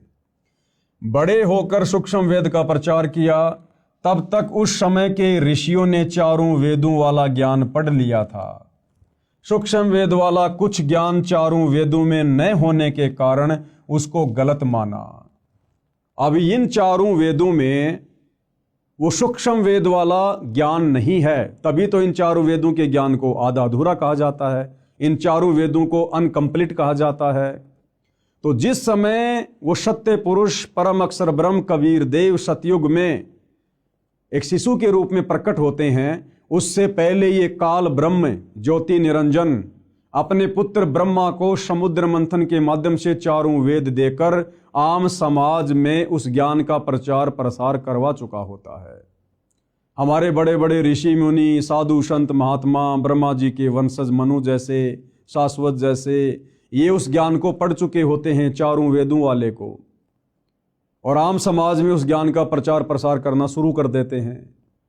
और जिस समय वो कबीर परमात्मा शिशु रूप में धरती पर प्रकट होता है और जब अपने 5वें वेद सूक्ष्म वेद का उस कंप्लीट तत्व ज्ञान का प्रचार करते हैं, लोगों को समझाते हैं कि भाई भक्ति का पूरा नॉलेज, भक्ति का पूरा ज्ञान, मुक्ति का पूरा मार्ग तुम्हारे इन चारों वेदों में नहीं है। तो आम व्यक्ति और वो जितने भी ऋषि मुनि होते हैं जो चारों वेदों को पढ़कर आगे ज्ञान प्रचार करते हैं, वो उस कबीर परमात्मा वाले सूक्ष्म वेद में वर्णित ज्ञान को स्वीकार नहीं करते हैं। और इस कारण से परमपिता परमेश्वर जी को उस 5वें वेद सूक्ष्म वेद के ज्ञान को आम जनता तक पहुंचाने में बड़ी कठिनाइयों का सामना करना पड़ता है। अब भाइयों और बहनों, आपके मन में एक छोटी सी शंका उठेगी कि भाई जब वो इतना बड़ा भगवान है, इतना समर्थ है, जिसने सारी सृष्टि रची है, ब्रह्मा विष्णु महेश को बनाया है, देवी देवताओं को बनाया है, सारी सृष्टि का संचालन कर रहा है, फिर भला उसकी मजबूरी कैसी? तो भाइयों और बहनों, इस संपूर्ण जानकारी के लिए आपको सृष्टि रचना पढ़नी पड़ेगी, समझनी पड़ेगी। उसके बाद आपको समझ में आएगा कि अपने द्वारा रची गई सृष्टि में जो नियम वो परमात्मा बनाता है या बनाकर इस काल ब्रह्म को देता है, उन नियमों को वो परमात्मा स्वयं भी नहीं तोड़ता है, जिस कारण से परमेश्वर इस प्रकार की लीला करते हैं। और भी उसके पीछे बहुत सारे रीजन होते हैं, ये ज्ञान हम तक पहुंचाने के लिए, वो हमें आगे पता चलेगा। तब तक उस समय के ऋषियों ने चारों वेदों वाला ज्ञान पढ़ लिया था। सूक्ष्म वेद वाला कुछ ज्ञान चारों वेदों में न होने के कारण उसको गलत माना, इसलिए सूक्ष्म वेद को धीरे धीरे छोड़ दिया। परंतु लगभग 1 लाख वर्ष तक सतयुग में शास्त्रोक्त भक्ति की गई। इसके पश्चात शास्त्र विधि त्याग कर मनमाना आचरण प्रारंभ हो गया। यानी सतयुग में 1 लाख वर्ष तक शुरुआत में शास्त्रोक्त साधना थी, सूक्ष्म वेद वाली साधना थी, लेकिन आगे चलकर आम जनता के ऊपर उन ऋषि मुनियों के द्वारा बताए गए चारों वेदों वाले ज्ञान का ज्यादा प्रभाव रहा, जिस कारण से सतयुग में 1 लाख वर्ष के बाद में वो शास्त्रोक्त साधना धीरे धीरे समाप्त होती चली जाती है। इसके पश्चात शास्त्र विधि त्याग कर मनमाना आचरण प्रारंभ हो गया। गीता अध्याय 16 श्लोक 23-24 में कहा है कि जो व्यक्ति शास्त्र विधि को त्याग कर अपनी इच्छा से मनमाना आचरण करता है, क्या कहा गया है गीता अध्याय 16 श्लोक 23-24 में, कि जो व्यक्ति शास्त्र विधि को त्याग कर और मनमाना आचरण करता है। मनमाना आचरण क्या? शास्त्रों में बताई गई साधना को त्याग कर किसी और के कहने से मनमुखी भक्ति करना, साधना कहना, उसको कहते हैं शास्त्र विधि को त्याग कर मनमाना आचरण करना, जैसे कि वर्तमान में पूरा विश्व कर रहा है। सतगुरु रामपाल जी के भक्तों को छोड़कर पूरा विश्व शास्त्र विधि को त्याग कर गीता अध्याय 16 श्लोक नंबर 23-24 के अनुसार मनमाना आचरण कर रहा है। देवी देवताओं की पूजा, भैरव भूत की साधना, चौराहों की पूजा, पेड़ पौधों की पूजा, अन्य जंतर मंत्र, दुनिया भर के पाखंड, ये है शास्त्र विधि को त्याग कर मनमाना आचरण, जिसको करने के चलते इंसान सुखी होने के बजाय और अधिक दुखी होता जा रहा है। तो गीता अध्याय 16 श्लोक 23 के अनुसार जो व्यक्ति शास्त्र विधि को त्याग कर मनमाना आचरण करता है, उसको नए सिद्धि प्राप्त होती है। सिद्धि यानी उसका कोई भी कार्य सिद्ध नहीं होता है। जिस कार्य के लिए वो भक्ति साधना करता है या करवाता है अपने गुरुजनों से, उसका वो कार्य सिद्ध नहीं होता, यानी उसको कोई सिद्धि प्राप्त नहीं होती, न उसकी गति होती है। गति यानी मरने के बाद शास्त्र विधि को त्याग कर मनमानी भक्ति पूजा साधना करने वाले की गति नहीं होती, यानी उसका मोक्ष नहीं होता है। वो नरक में जाता है, 84 लाख योनियों में जाता है, भूत और प्रेत की योनियों को प्राप्त करता है, और न उसे सुख मिलता है, न उसे जीते जी कोई सुख मिलता है, और मरने के बाद उसकी गति नहीं हुई तो वो वैसे ही महादुखी रहेगा। इन 3 वस्तुओं के लिए ही भक्ति की जाती है। कौन सी 3 वस्तुओं के लिए? सिद्धि, रिद्धि और सुख। सिद्धि यानी कार्य सिद्धि, रिद्धि यानी धन माया और सुख प्राप्ति के लिए। और भाई शास्त्र विधि को त्याग कर मनमाना आचरण करने वालों को ये तीनों वस्तुएं प्राप्त नहीं होती हैं।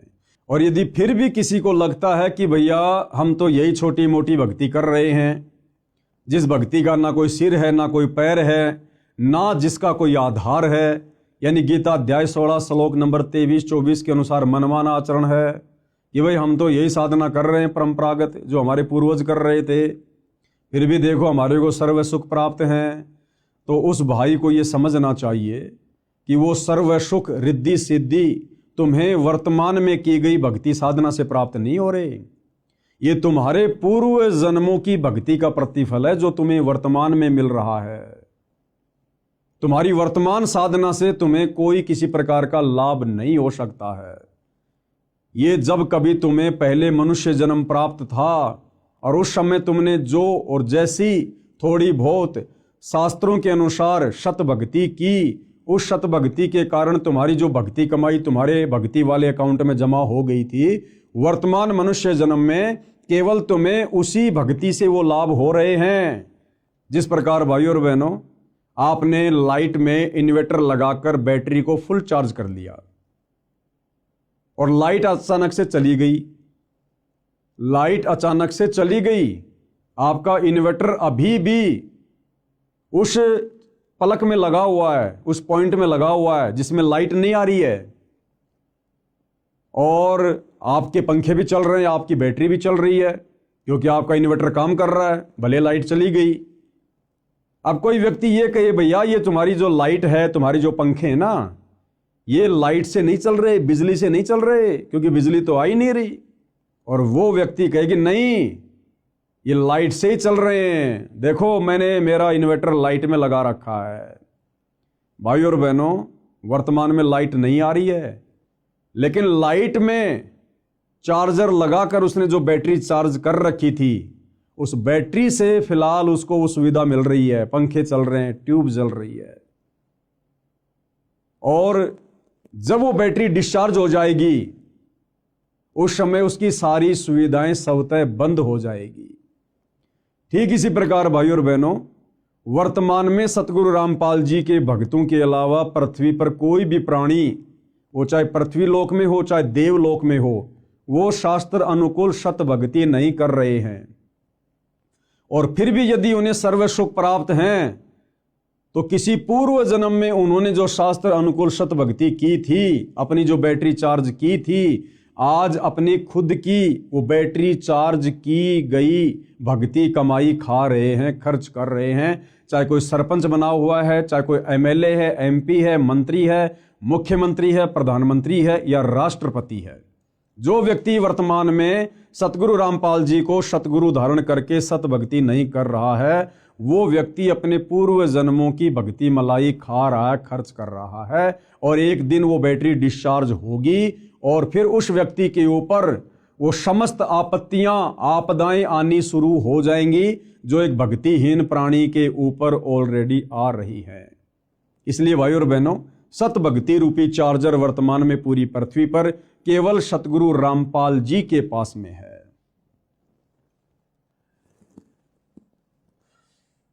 उसको न सिद्धि प्राप्त होती है, न उसकी गति होती है, न उसे सुख मिलता है।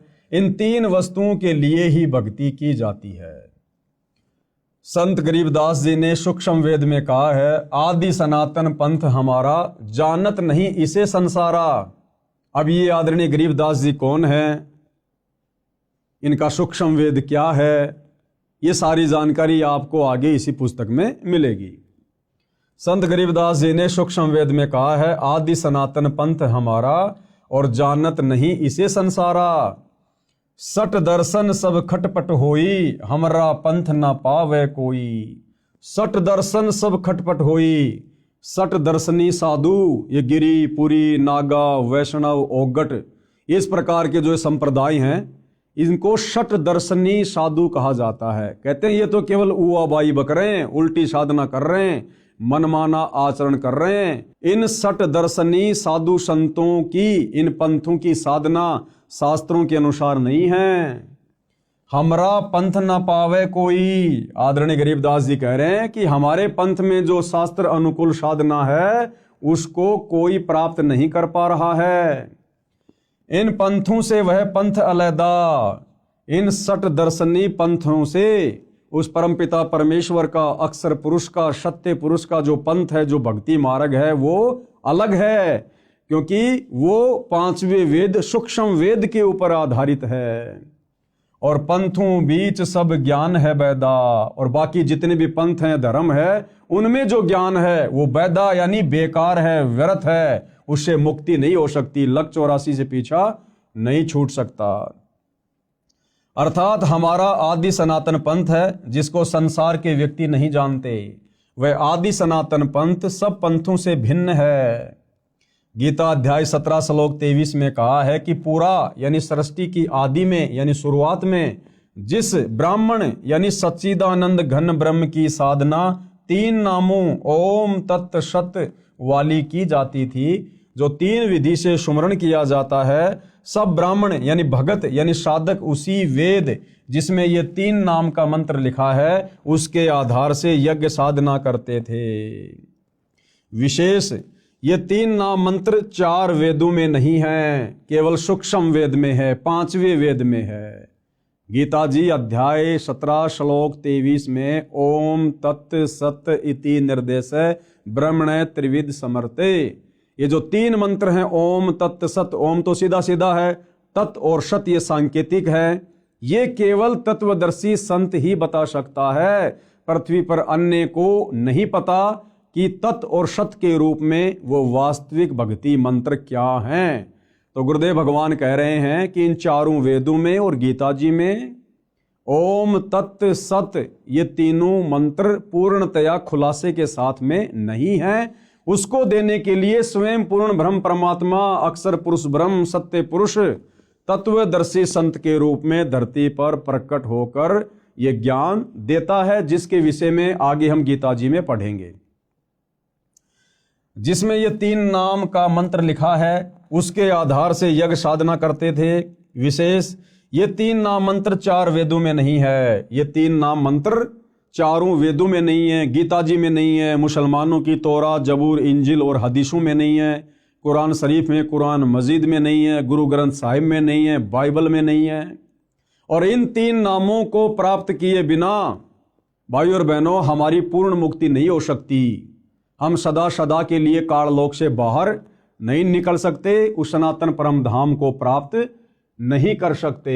अब आगे भाइयों और बहनों हमने बहुत ही सावधानी से इन विषयों को समझने की आवश्यकता है, क्योंकि अभी हम इस पुस्तक की भूमिका को पढ़ रहे हैं और भूमिका को समझे बिना हमें आगे पुस्तक समझ में नहीं आएगी।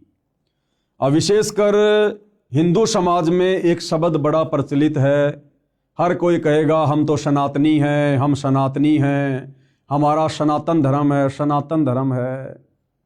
जबकि सतगुरु रामपाल जी और उनके भक्तों के अलावा, सतगुरु रामपाल जी के यथार्थ 13वें कबीर पंथ के पंथियों के अलावा इस धरती पर कोई भी व्यक्ति, चाहे वो चारों शंकराचार्य हों या संत महंत मंडलेश्वर हों, उन लोगों को सनातन के सै का भी ज्ञान नहीं है, सै का भी।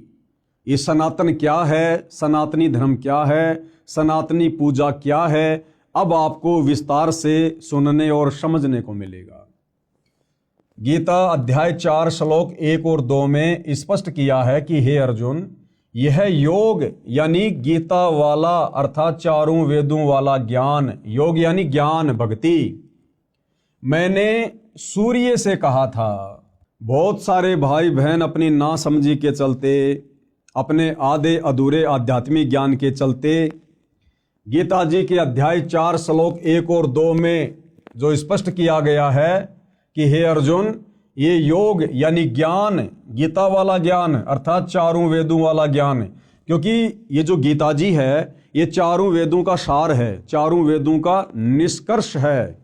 4 वेद मिलाकर बहुत मोटे हो जाते हैं, इसलिए ये वेदों वाला ज्ञान ये गीता जी के रूप में कन्वर्ट कर दिया गया।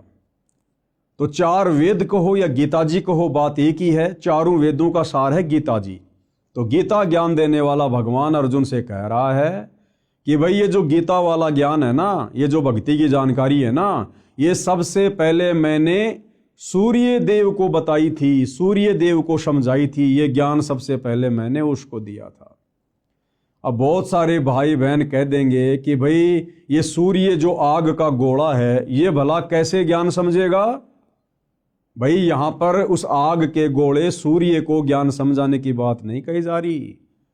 33 करोड़ देवी देवताओं में एक देव है जिसका नाम है सूर्य देव। ये जो आग का गोला सूर्य है जो हमें रोशनी देता है, ये एक अलग वस्तु है। और इस आग के गोले सूर्य देव के ऊपर जिस देवता का कंट्रोल है, यानी जिस देवता के अंतर्गत ये विभाग आता है, वो सूर्य देव अलग है, वो एक देवता अलग है। जिस प्रकार जल का देवता है वरुण देव, तो जल अलग है, वरुण देव अलग है। वायु का देवता है पवन देव, तो पवन देव अलग है और वो वायु, वो डिपार्टमेंट अलग है। जिस प्रकार भाई और बहनों परिवहन मंत्री होता है, परिवहन मंत्री, अब परिवहन मंत्री कोई ट्रेन, बस या अन्य कोई साधन थोड़ी होता है। परिवहन मंत्री कोई अलग होता है, उसका नाम अलग होता है, और परिवहन विभाग के ऊपर उस परिवहन मंत्री का कंट्रोल होता है। इसी प्रकार ये जो आग का गोला सूर्य है, ये अलग है, और इस आग के गोले सूर्य के ऊपर जिस देवता का कंट्रोल है वो सूर्य देव अलग है। वो आप और हमारी तरह मनुष्य शरीर में है, वो देव शरीर में है। तो ये ज्ञान सबसे पहले गीता ज्ञान देने वाले भगवान ने, ब्रह्म ने इस सूर्य देव को बताया था। सूर्य ने अपने पुत्र मनु से कहा, मनु ने अपने पुत्र इक्ष्वाकु को कहा। इसके बाद ये ज्ञान कुछ राज ऋषियों ने समझा, उसके पश्चात ये ज्ञान नष्ट हो गया, यानी लुप्त हो गया। फिर यानी ये चारों वेदों वाला ज्ञान भी धीरे धीरे आगे चलकर नष्ट होता चला गया। जैन संस्कृति कोश नामक पुस्तक में पेज नंबर 175 177 पर कहा है कि तीर्थकर ऋषभ देव की जीवन घटनाएं, तीर्थकर ऋषभ देव की जीवन घटनाएं। तीर्थकर ऋषभ देव अंतिम कुलकर नाभिराज के पुत्र थे। उनकी माता मरु देवी थी। वे इक्ष्वाकु वंशी नाभिराज अयोध्या के एक लोकप्रिय राजा थे। तरुण यानी युवा होने पर नाभिराज ने ऋषभ देव का विवाह सुनंदा और सुमंगला से कर दिया। सुनंदा ने तेजस्वी पुत्र बाहुबली और पुत्री सुंदरी को जन्म दिया, और सुमंगला ने भरत सहित 99 पुत्रों और ब्राह्मी पुत्री को जन्म दिया। समय आने पर ऋषभ देव ने भरत को अयोध्या का, बाहुबली को तक्षशिला का और शेष युवराजों को उनकी योग्यता अनुसार राज्य सौंपकर संसार त्याग दिया और दीक्षा लेकर साधना में लीन हो गए। साधना काल में पाणिपात्री ऋषभ देव 1 वर्ष तक निराहार रहे, यानी भूखे रहे। बाद में बाहुबली के पुत्र श्रेयांश कुमार ने इक्षु रस यानी गन्ने का रस देकर उनकी इस निराहार व्रति को तोड़ा। लगातार 1000 वर्ष तक तपस्या करने वाले मुनि ऋषभ देव ने अंत में केवल ज्ञान प्राप्त किया और धर्म देशना यानी नाम उपदेश देना प्रारंभ कर दिया। प्रथम धर्म देशना भरत के पुत्र मरीचि को दी, जो बाद में जैन धर्म के 24वें तीर्थकर महावीर वर्धमान बने। पवित्र गीता में क्या कहा है, कृपया पढ़ें व विचार करें। गीता अध्याय 6 श्लोक 16 में कहा है कि हे अर्जुन, यह योग यानी भक्ति साधना न तो बिल्कुल न खाने वाले की, यानी जो व्यक्ति व्रत रखता है, कुछ भी नहीं खाता है, गीता जी कह रही है कि उस व्यक्ति की भक्ति साधना कभी भी सफल नहीं हो सकती। बिल्कुल भी न खाना यानी व्रत रखना।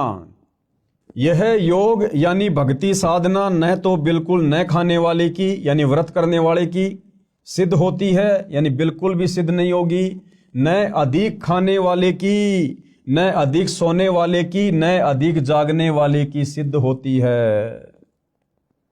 ध्यान देने योग्य, आगे गुरुदेव क्या कह रहे हैं कि ध्यान देने योग्य बातें हैं।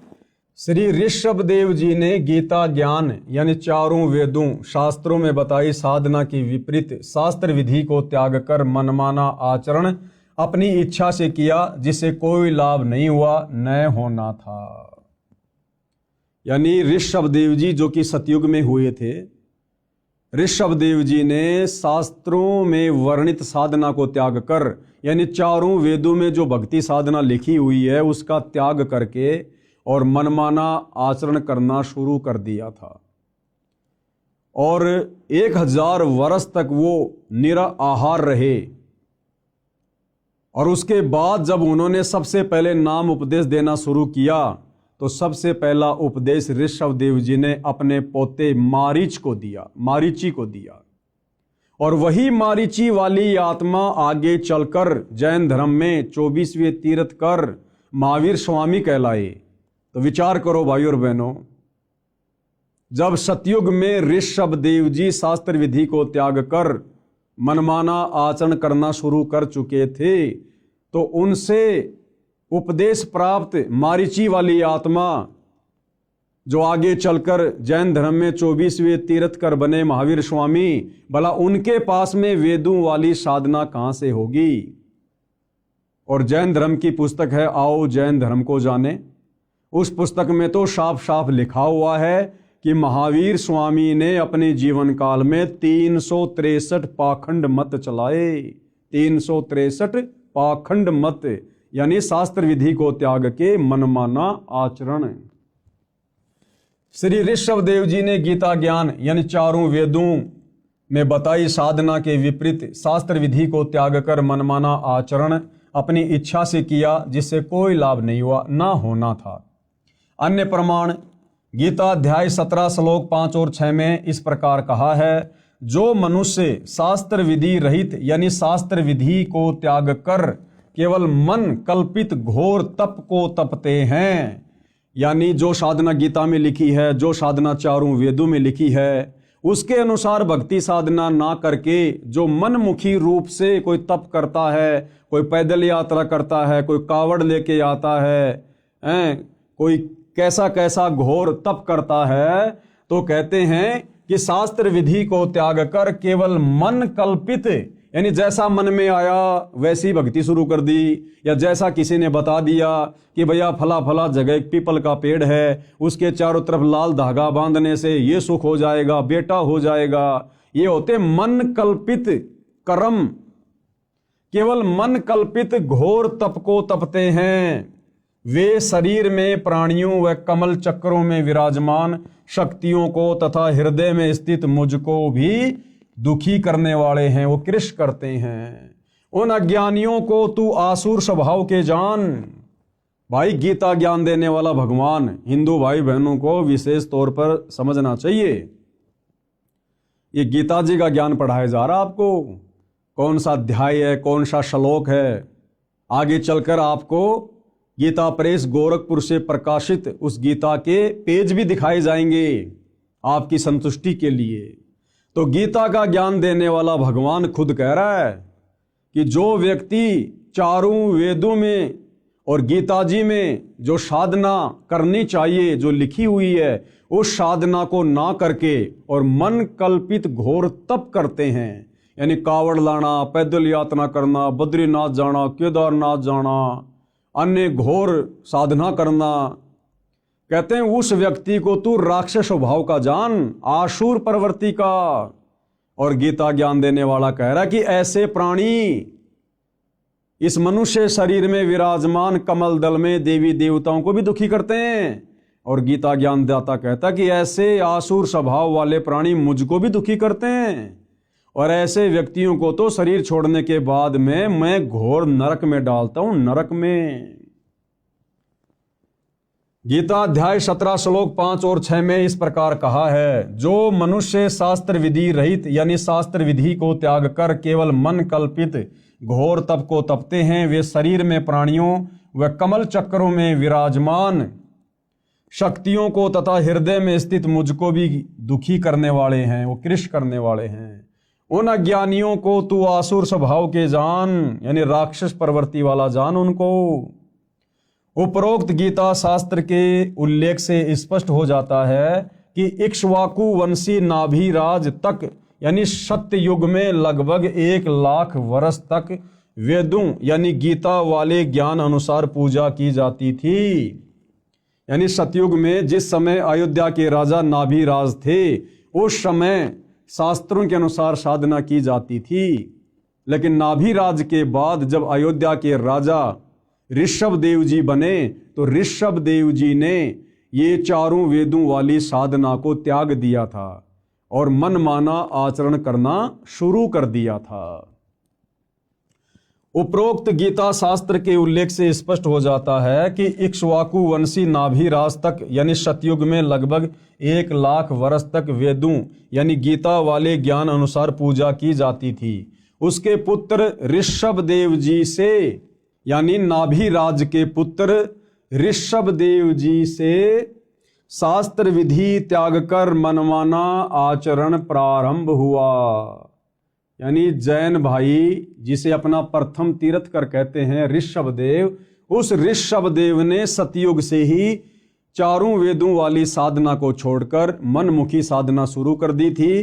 तो गुरुदेव भगवान का कहने का मतलब है कि जब तुम्हारे प्रथम तीर्थकर ऋषभदेव ने सतयुग में ही मनमाना आचरण करना शुरू कर दिया था, जिस भक्ति के करने से ना सिद्धि मिलती है, ना रिद्धि मिलती है, ना सुख होता है, ना मोक्ष होता है, तो वर्तमान के जैन भाई महावीर स्वामी को अपना परमात्मा मानकर भगवान मानकर जो साधना कर रहे हैं, उस साधना से तो जैन समाज के भाई बंधु लाख जन्म भी सुख और मोक्ष प्राप्त नहीं कर सकते।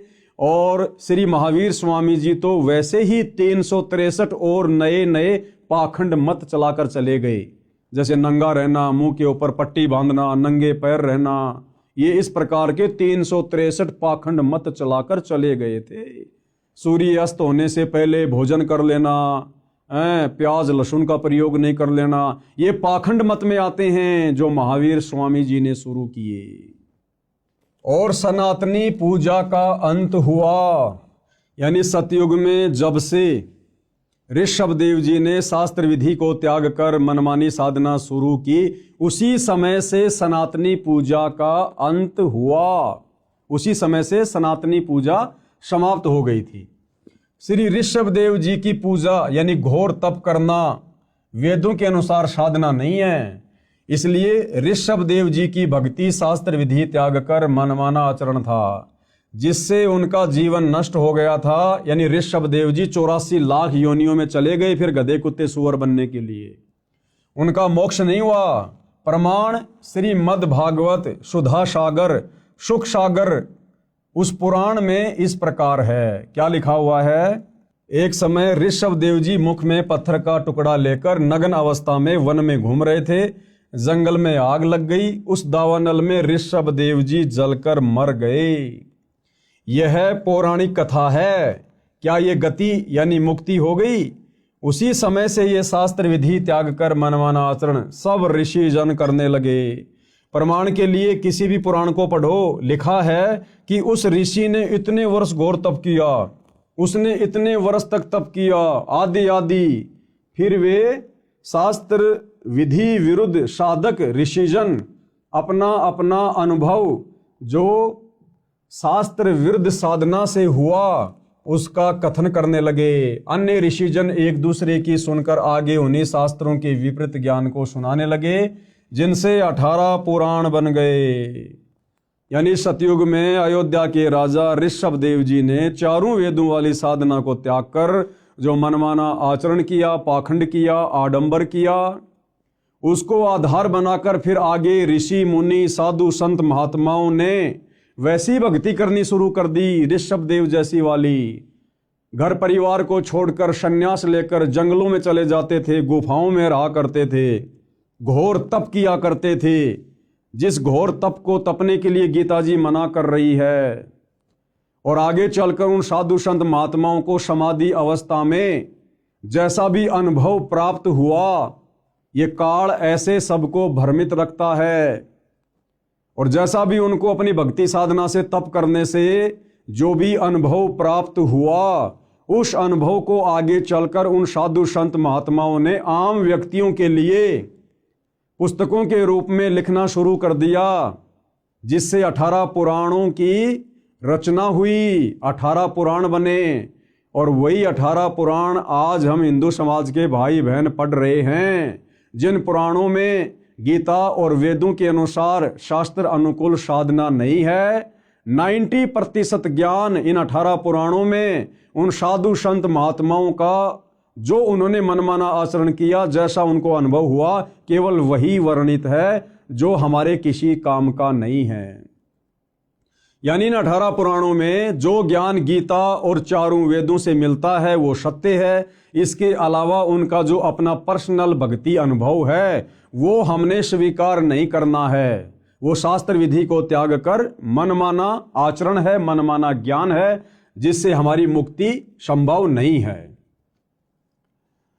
पुराण ऋषियों के अनुभव की देन है। ये पुराण क्या है? ऋषियों के अनुभव की देन है, जिनमें सारा का सारा ज्ञान वेदों व गीता के विपरीत है। श्री ब्रह्मा जी, श्री विष्णु जी तथा श्री शंकर जी ने भी घोर तप किया, जो गीता शास्त्र के विपरीत मनमानी साधना है। अब बताओ भाई और बहनों, इसलिए सतगुरु रामपाल जी कहते हैं कि ब्रह्मा विष्णु महेश को भी संपूर्ण आध्यात्मिक ज्ञान नहीं है। ब्रह्मा विष्णु महेश भी 184 योनियों में जाते हैं, अपने कर्म का भोग भोगते हैं। इनके पास भी मुक्ति का साधन नहीं है। क्यों? क्योंकि ब्रह्मा विष्णु महेश भी शास्त्रों के विरुद्ध साधना करते हैं। इस कारण से भाई और बहनों, उस परमपिता परमेश्वर को, परम अक्षर ब्रह्म को, सत्य पुरुष को, कबीर देव को सत्य साधना बताने के लिए इस पृथ्वी पर स्वयं ही मनुष्य रूप में, मनुष्य के बच्चे के रूप में प्रकट होकर आना पड़ता है, ये ज्ञान आप और हमारे तक पहुंचाने के लिए। और हम उनके द्वारा बताए गए सूक्ष्म ज्ञान को इतना जल्दी स्वीकार नहीं करते हैं। क्यों? क्योंकि तब तक हमारे ऊपर हमारे धर्म गुरुओं के अज्ञान का बहुत गहरा रंग चढ़ चुका होता है। हम केवल उन ऋषि मुनियों के द्वारा लिखे गए पुराणों वाले ज्ञान को ही सत्य ज्ञान मानकर साधना में लगे हुए होते हैं, जिस कारण से वो सत्य ज्ञान हमें सत्य प्रतीत नहीं होता है। वर्तमान में सनातन धर्म का नाम वैदिक धर्म तथा हिंदू धर्म भी प्रचलित है। यानी सनातन धर्म को ही वैदिक धर्म कहते हैं और हिंदू धर्म भी उसी को कहा जाता है। आदि शंकराचार्य जी ने देवी देवताओं की पूजा का विधान बताया और पुराणों के ज्ञान को सनातन धर्म यानी हिंदू धर्म में दृढ़ता के साथ प्रवेश कर दिया। ये जो हिंदू धर्म है, इसकी शुरुआत आदि शंकराचार्य जी से हुई। आदि शंकराचार्य जी आज से लगभग 3200 वर्ष पहले हुए हैं और उन्होंने यहाँ आकर हम प्राणियों को शास्त्रों के विरुद्ध, चारों वेदों के विरुद्ध देवी देवताओं की पूजा पर आधारित कर दिया, जिस कारण से हिंदू धर्म की शुरुआत हुई।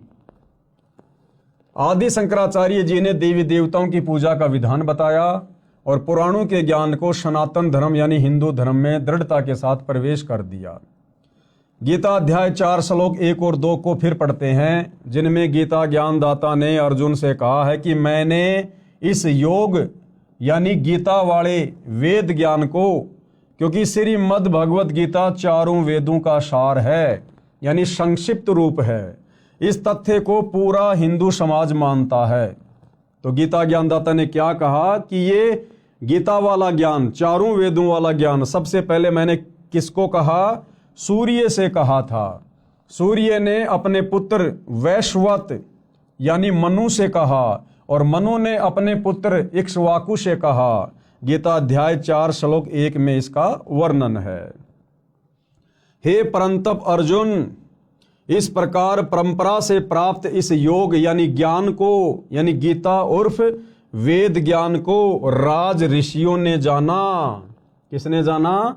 इन राज ऋषियों ने जाना। मनु जैसे ने, वैश्वत जैसे ने, इक्ष्वाकु जैसे ने, ये राजाओं के दरबार में रहा करते थे, उनके धर्म गुरु बनकर, राजगुरु बनकर।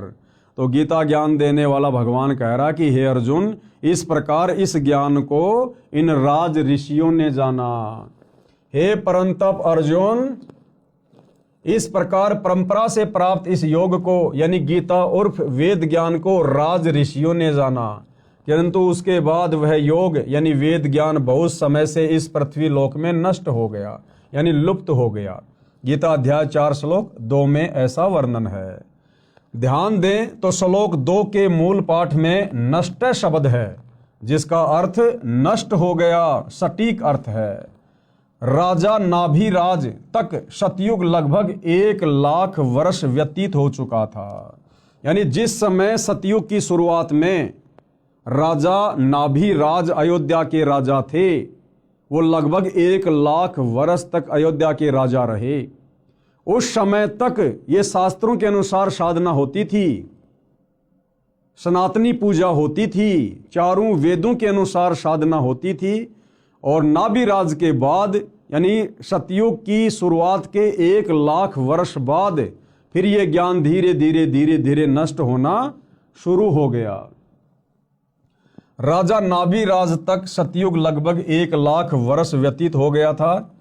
गीता का ज्ञान द्वापर के अंत में यानी कलयुग से लगभग 100 वर्ष पहले बोला गया था। गीता जी का ज्ञान कब बोला गया? कलयुग की शुरुआत से 100 वर्ष पहले यानी द्वापर युग के अंत में, यानी जिस समय सतयुग में नाभिराज अयोध्या के राजा थे उसके लगभग 38 या 39 लाख वर्ष बाद द्वापर के लास्ट में गीता जी का ज्ञान बोला गया। अब भाई और बहनों, सतयुग की शुरुआत में 1 लाख वर्ष तक वेदों के अनुसार साधना होती थी और द्वापर के अंत तक यानी बीच में जो ये 39 लाख वर्ष का समय है, इस समय केवल शास्त्र विधि को त्याग कर मनमाना आचरण किया जा रहा था, वेदों के विपरीत साधना की जा रही थी और गीता का ज्ञान बोला गया अब द्वापर के अंत में 39 लाख साल बाद। अब इस गीता में वो वेदों वाला ज्ञान है जो सतगुरु रामपाल जी बता रहे हैं, समझा रहे हैं। तो अब भगत समाज को वो वास्तविक वेदों वाला ज्ञान स्वीकार करने में जो ज्ञान 39 लाख वर्ष तक लुप्त रहा, ना किसी को पता था ना किसी ने बताया, अब सतगुरु रामपाल जी उसी सतयुग वाले वेदों वाले ज्ञान को और वेदों से ऊपर सूक्ष्म वेद के ज्ञान को जब अपने सत्संगों के माध्यम से बताते हैं, समझाते हैं, तो अब किसी भी समाज के व्यक्ति को आसानी से स्वीकार नहीं हो रहा है। सबसे बड़ी विडंबना सतगुरु रामपाल जी के सामने वर्तमान में ये है। ध्यान से पढ़िए भाई और बहनों, राजा नाभिराज तक सतयुग लगभग 1 लाख वर्ष व्यतीत हो गया था। गीता का ज्ञान द्वापर के अंत में यानी कलयुग से लगभग 100 वर्ष पहले बोला गया था। गणित की रीति से नाभिराज के बाद यह गीता का ज्ञान 37,87,900 वर्ष बाद बोला गया है। इस दौरान सब ऋषियों ने वेदों के विपरीत साधना की, यानी 37,87,900 वर्ष तक ये जितने भी साधु संत महात्मा ऋषि जिनके बड़े बड़े हम नाम सुनते हैं, विश्वामित्र जी, वेद व्यास जी, पाराशर ऋषि जी, दुर्वासा ऋषि जी, इन्होंने वेदों के विरुद्ध साधना की, तपस्याएं की, वेद विरुद्ध ज्ञान पर इन्होंने दुनिया को लगाया। गणित की रीति से नाभिराज के बाद यह गीता का ज्ञान 37,87,900 वर्ष बाद बोला गया है। इस दौरान सब ऋषियों ने वेदों के विपरीत साधना की, जिसका प्रमाण तथा परिणाम 18 पुराण है। यानी इन 18 पुराणों में इन साधु संत महात्माओं ऋषियों की जो अपनी थ्योरी है, इन्होंने जो मनमानी साधना की और समाधि अवस्था में जैसा इनको अनुभव हुआ परमात्मा के विषय में, भक्ति के विषय में, उसी का वर्णन इन्होंने पुस्तकों के माध्यम से कर दिया, जिसको 18 पुराण कहा जाता है। यानी 18 पुराणों में कंप्लीट ज्ञान नहीं है, वेदों वाला ज्ञान भी नहीं है, गीता वाला ज्ञान भी नहीं है। ऋषि विशेष के अनुभव ज्यादा हैं जो हमारे किसी काम के नहीं हैं। पुराणों में कोई भी साधना गीता यानी वेदों के अनुसार नहीं है। इन पुराणों में कोई भी साधना वेद या गीता के अनुसार नहीं है। यहां केवल 2 शब्द लिख रहा हूं ताकि बुद्धिमान संकेत समझें। विस्तार से इस पुस्तक में आगे लिखा है। यानी सतगुरु रामपाल जी कहना ये चाहते हैं कि भाई, अगर आपने सत्य आध्यात्मिक ज्ञान समझना है, आपने वेदों वाला ज्ञान और वेदों से ऊपर सूक्ष्म वेद का ज्ञान समझना है, अपने मनुष्य जन्म को भक्ति करके सफल करना है, अपना मोक्ष करवाना है, दुखों से छुटकारा प्राप्त करना है, और जब तक हम यहाँ रहेंगे तब तक आपको सुख प्राप्त करना है, तो आपने बहुत ही धैर्य पूर्वक इस सत्य ज्ञान को जो वर्तमान में सतगुरु रामपाल जी के द्वारा बताया जा रहा है, समझाया जा रहा है, सत्संगों के माध्यम से या पुस्तकों में लिखकर, उसको बहुत ही धैर्यपूर्वक और निष्पक्ष होकर सुनने और समझने की आवश्यकता है।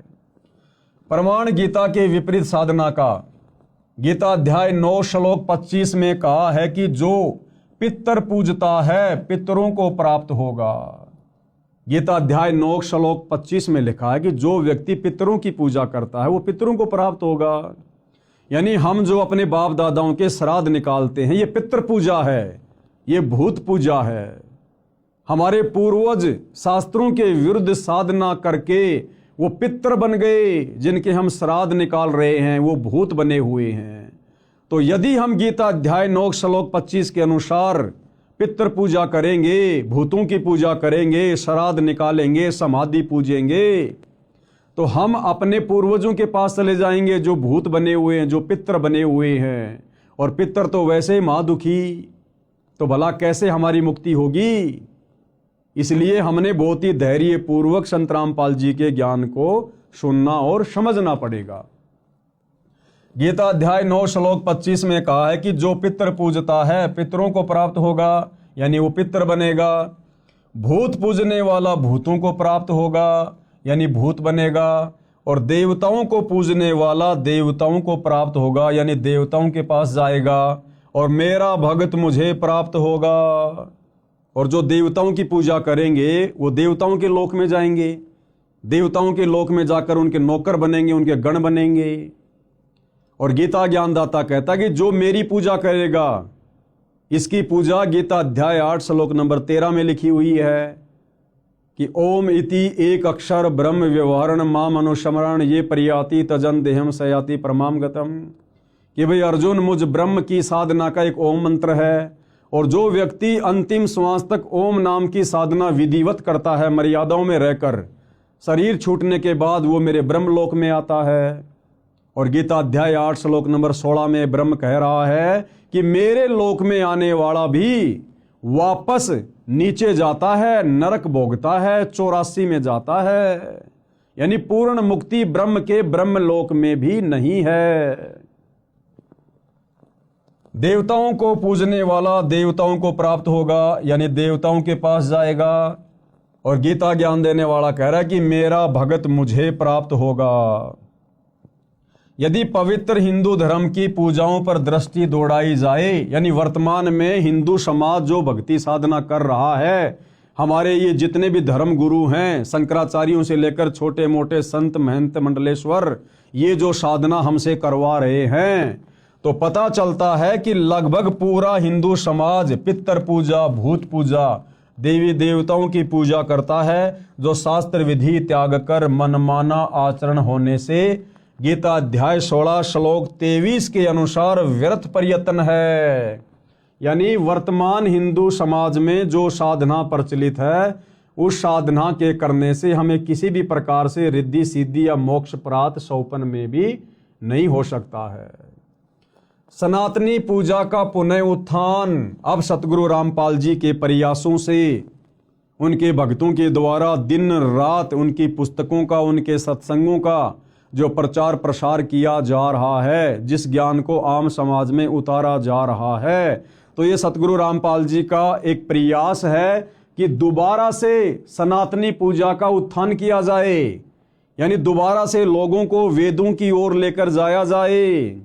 ये बाकी जितने भी लोग सनातन की बात करते हैं, सनातनी होने की बात करते हैं, सनातन का झंडा लेकर कहीं भी खड़े हो जाते हैं, रैलियां निकालते हैं, इन लोगों को तो सनातन के सह का भी ज्ञान नहीं है, सह का भी, कि सनातन होता क्या है। असल में सनातनी पूजा का उत्थान, यानी सनातन धर्म में सनातनी पूजा को सतगुरु रामपाल जी पुनः खड़ा करने में लगे हुए हैं। अब ये बात उनके सत्संग सुनने से और इन पुस्तकों को अच्छे से देखने, सुनने और पढ़ने से समझ में आएगी।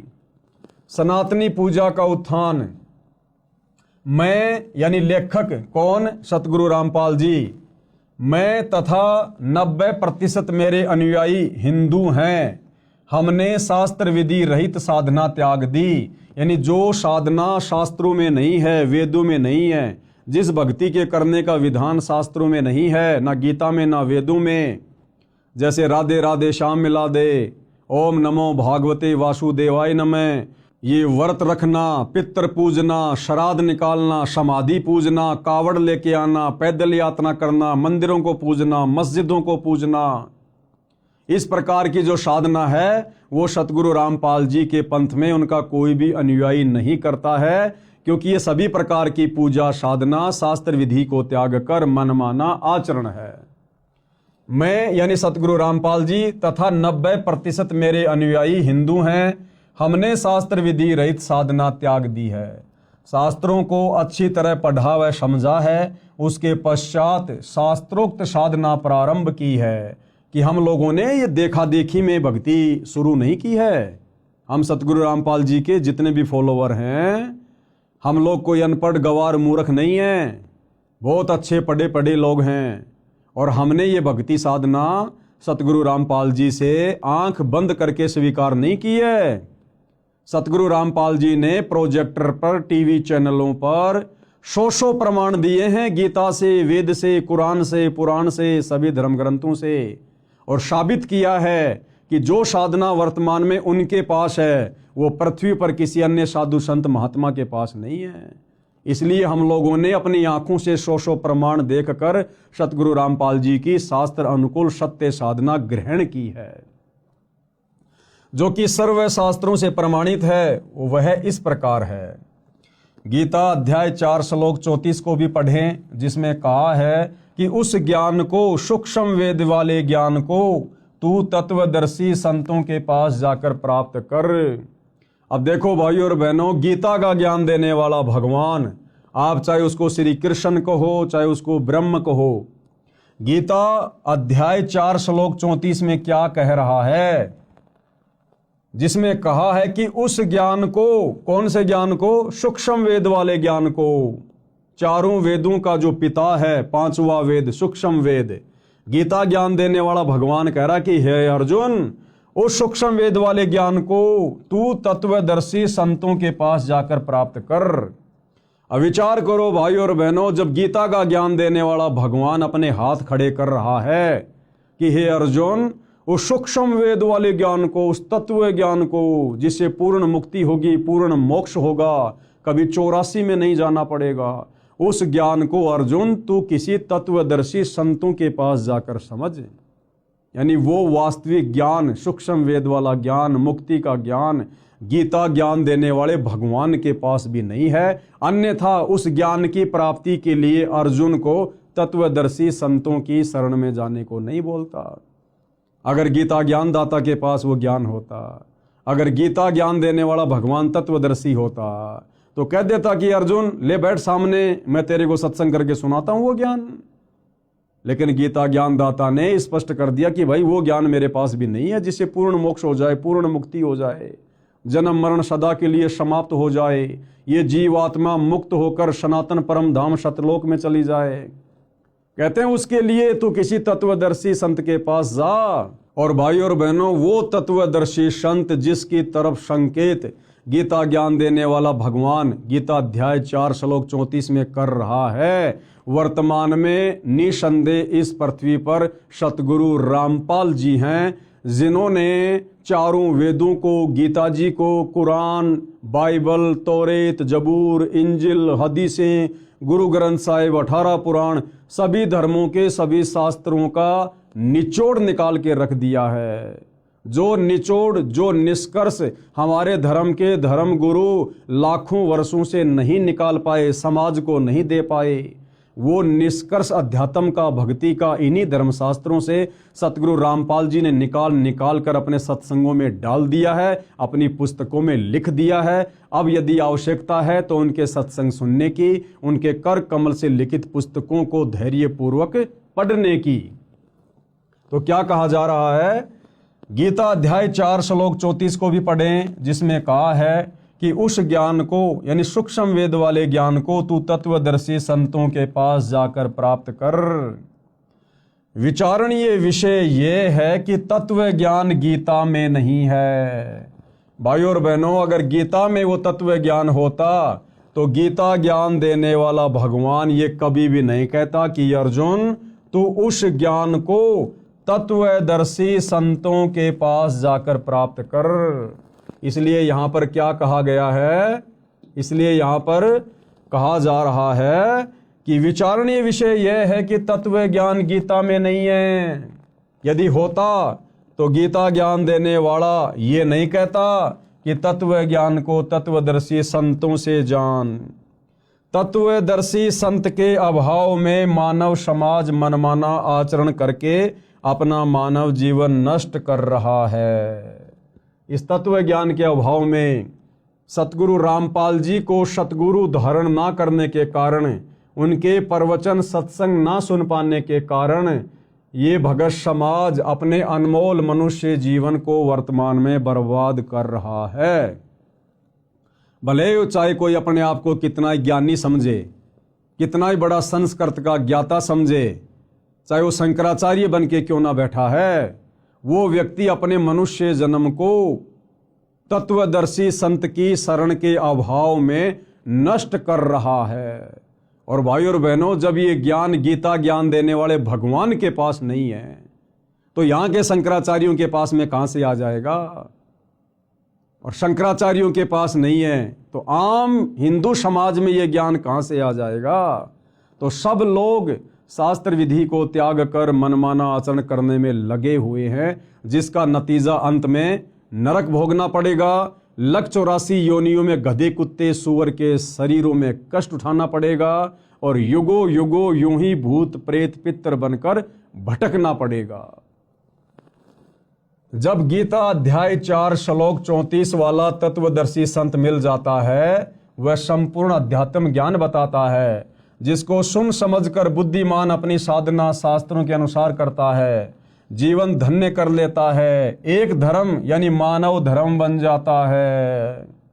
और सतगुरु रामपाल जी का नारा है, जब आप उनके कर कमल से लिखित पवित्र पुस्तक ज्ञान गंगा को पढ़ेंगे तो ज्ञान गंगा पुस्तक को खोलने से पहले ऊपर कवर पर लिखा है कि जीव हमारी जाति है और मानव धर्म हमारा। कौन सा? मानव। जीव हमारी जाति है, मानव धर्म हमारा। हिंदू मुस्लिम सिख ईसाई धर्म नहीं कोई न्यारा। संत गरीबदास जी, गांव छुडानी, जिला झज्जर, हरियाणा, भारत ने अपनी अमृतवाणी में कहा है कि गरीब ऐसा निर्मल नाम है, निर्मल करे शरीर, और ज्ञान मंडलीक हैं चकवे ज्ञान कबीर।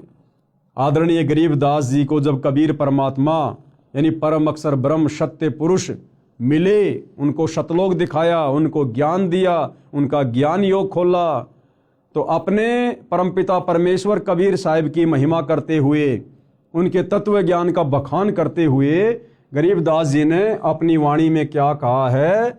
गरीब ऐसा निर्मल ज्ञान है कि उस कबीर परमात्मा का ज्ञान ऐसा निर्मल है, ऐसा प्यारा है। निर्मल करे शरीर, यानी जब हम उसके ज्ञान को ग्रहण करके, उनकी शरण ग्रहण करके, उनके द्वारा बताई गई साधना करेंगे तो हमारा शरीर निर्मल होता चला जाएगा, हमारे पाप कर्म उस साधना के करने से कटते चले जाएंगे। और ज्ञान मंडलिक है, उस कबीर परमात्मा के तत्व ज्ञान के अलावा और पृथ्वी पर जो भी ज्ञान है किसी भी साधु संत महात्मा का, कहते हैं वो तो मंडलिक है। मंडलिक यानी क्षेत्रीय ज्ञान है। और ज्ञान मंडलिक है चकवे ज्ञान कबीर। और कबीर जी का जो तत्व ज्ञान है, शास्त्र अनुकूल ज्ञान है, वो तो चकवे यानी जैसे चक्रवर्ती राजा होता है, पूरी पृथ्वी पर उसका साम्राज्य होता है, तो कबीर जी का जो तत्व ज्ञान है उसको चकवे ज्ञान की संज्ञा दी गई है। यानी सारी सृष्टि में केवल कबीर जी का ही ज्ञान सत्य है। अर्थात संत गरीबदास जी ने कहा है कि सच्चा नाम ऐसा कारगर है जो आत्मा को निर्मल कर देता है। अध्यात्म ज्ञान शरीर के कष्ट भी दूर करता है। कबीर साहिब का अध्यात्म ज्ञान चकवे चक्रवर्ती यानी ऑलराउंडर है। अन्य ज्ञान मंडलिक यानी क्षेत्रीय यानी लोक वेद है। संत गरीबदास जी को 10 वर्ष की आयु में परमात्मा सर्वोपरि लोक सनातन परम धाम यानी सत्यलोक से आकर गांव छुडानी, जिला झज्जर, हरियाणा प्रांत में मिले थे। उनकी आत्मा को ऊपर ले गए जहां परमात्मा रहते हैं। अब भाइयों और बहनों, वो परमात्मा कौन है, वो दिखने में कैसा है, उस परमात्मा की भक्ति क्या है, उस परमात्मा की प्राप्ति कैसे होगी, इन समस्त बातों का जिक्र हम इस पवित्र पुस्तक हिंदू साहिबान नहीं समझे गीता वेद पुराण इसके अगले एपिसोड यानी वीडियो नंबर 2 में समझेंगे। फिलहाल भाइयों और बहनों, इस पुस्तक की भूमिका पर हम वीडियो बना रहे हैं। इस पुस्तक का वास्तविक ज्ञान भूमिका समाप्त होने के बाद शुरू होगा। तो सभी से हाथ जोड़कर विनती है, प्रार्थना है, धैर्य पूर्वक आप जी इस पुस्तक पर बन रहे वीडियो को देखते रहिए। निसंदेह परमपिता परमेश्वर कबीर साहिब यानी वर्तमान में जो सतगुरु रामपाल जी के रूप में धरती पर प्रकट हैं, उनके आशीर्वाद से यदि हम उनसे प्रार्थना करते रहेंगे तो अवश्य वे हमें सद्बुद्धि प्रदान करेंगे, हमारा ज्ञान योग खोलेंगे और हम इस अनसुलझे आध्यात्मिक ज्ञान को उनकी विशेष दया से समझते जाएंगे और अपनी आत्मा का कल्याण करवाएंगे। तो भाइयों और बहनों, गुरुदेव भगवान के आशीर्वाद से आज के इस वीडियो में केवल इतना ही। कल परमपिता परमेश्वर जी के आशीर्वाद से रात्रि 9 बजे सभी भाई बहन दास के फेसबुक पेज पवन दास इस लाइव के ऊपर लाइव जुड़िए। तब तक गुरुदेव भगवान हम सबको आज्ञा दें, आशीर्वाद दें। बंदी छोड़ सतगुरु रामपाल जी भगवान की जय हो।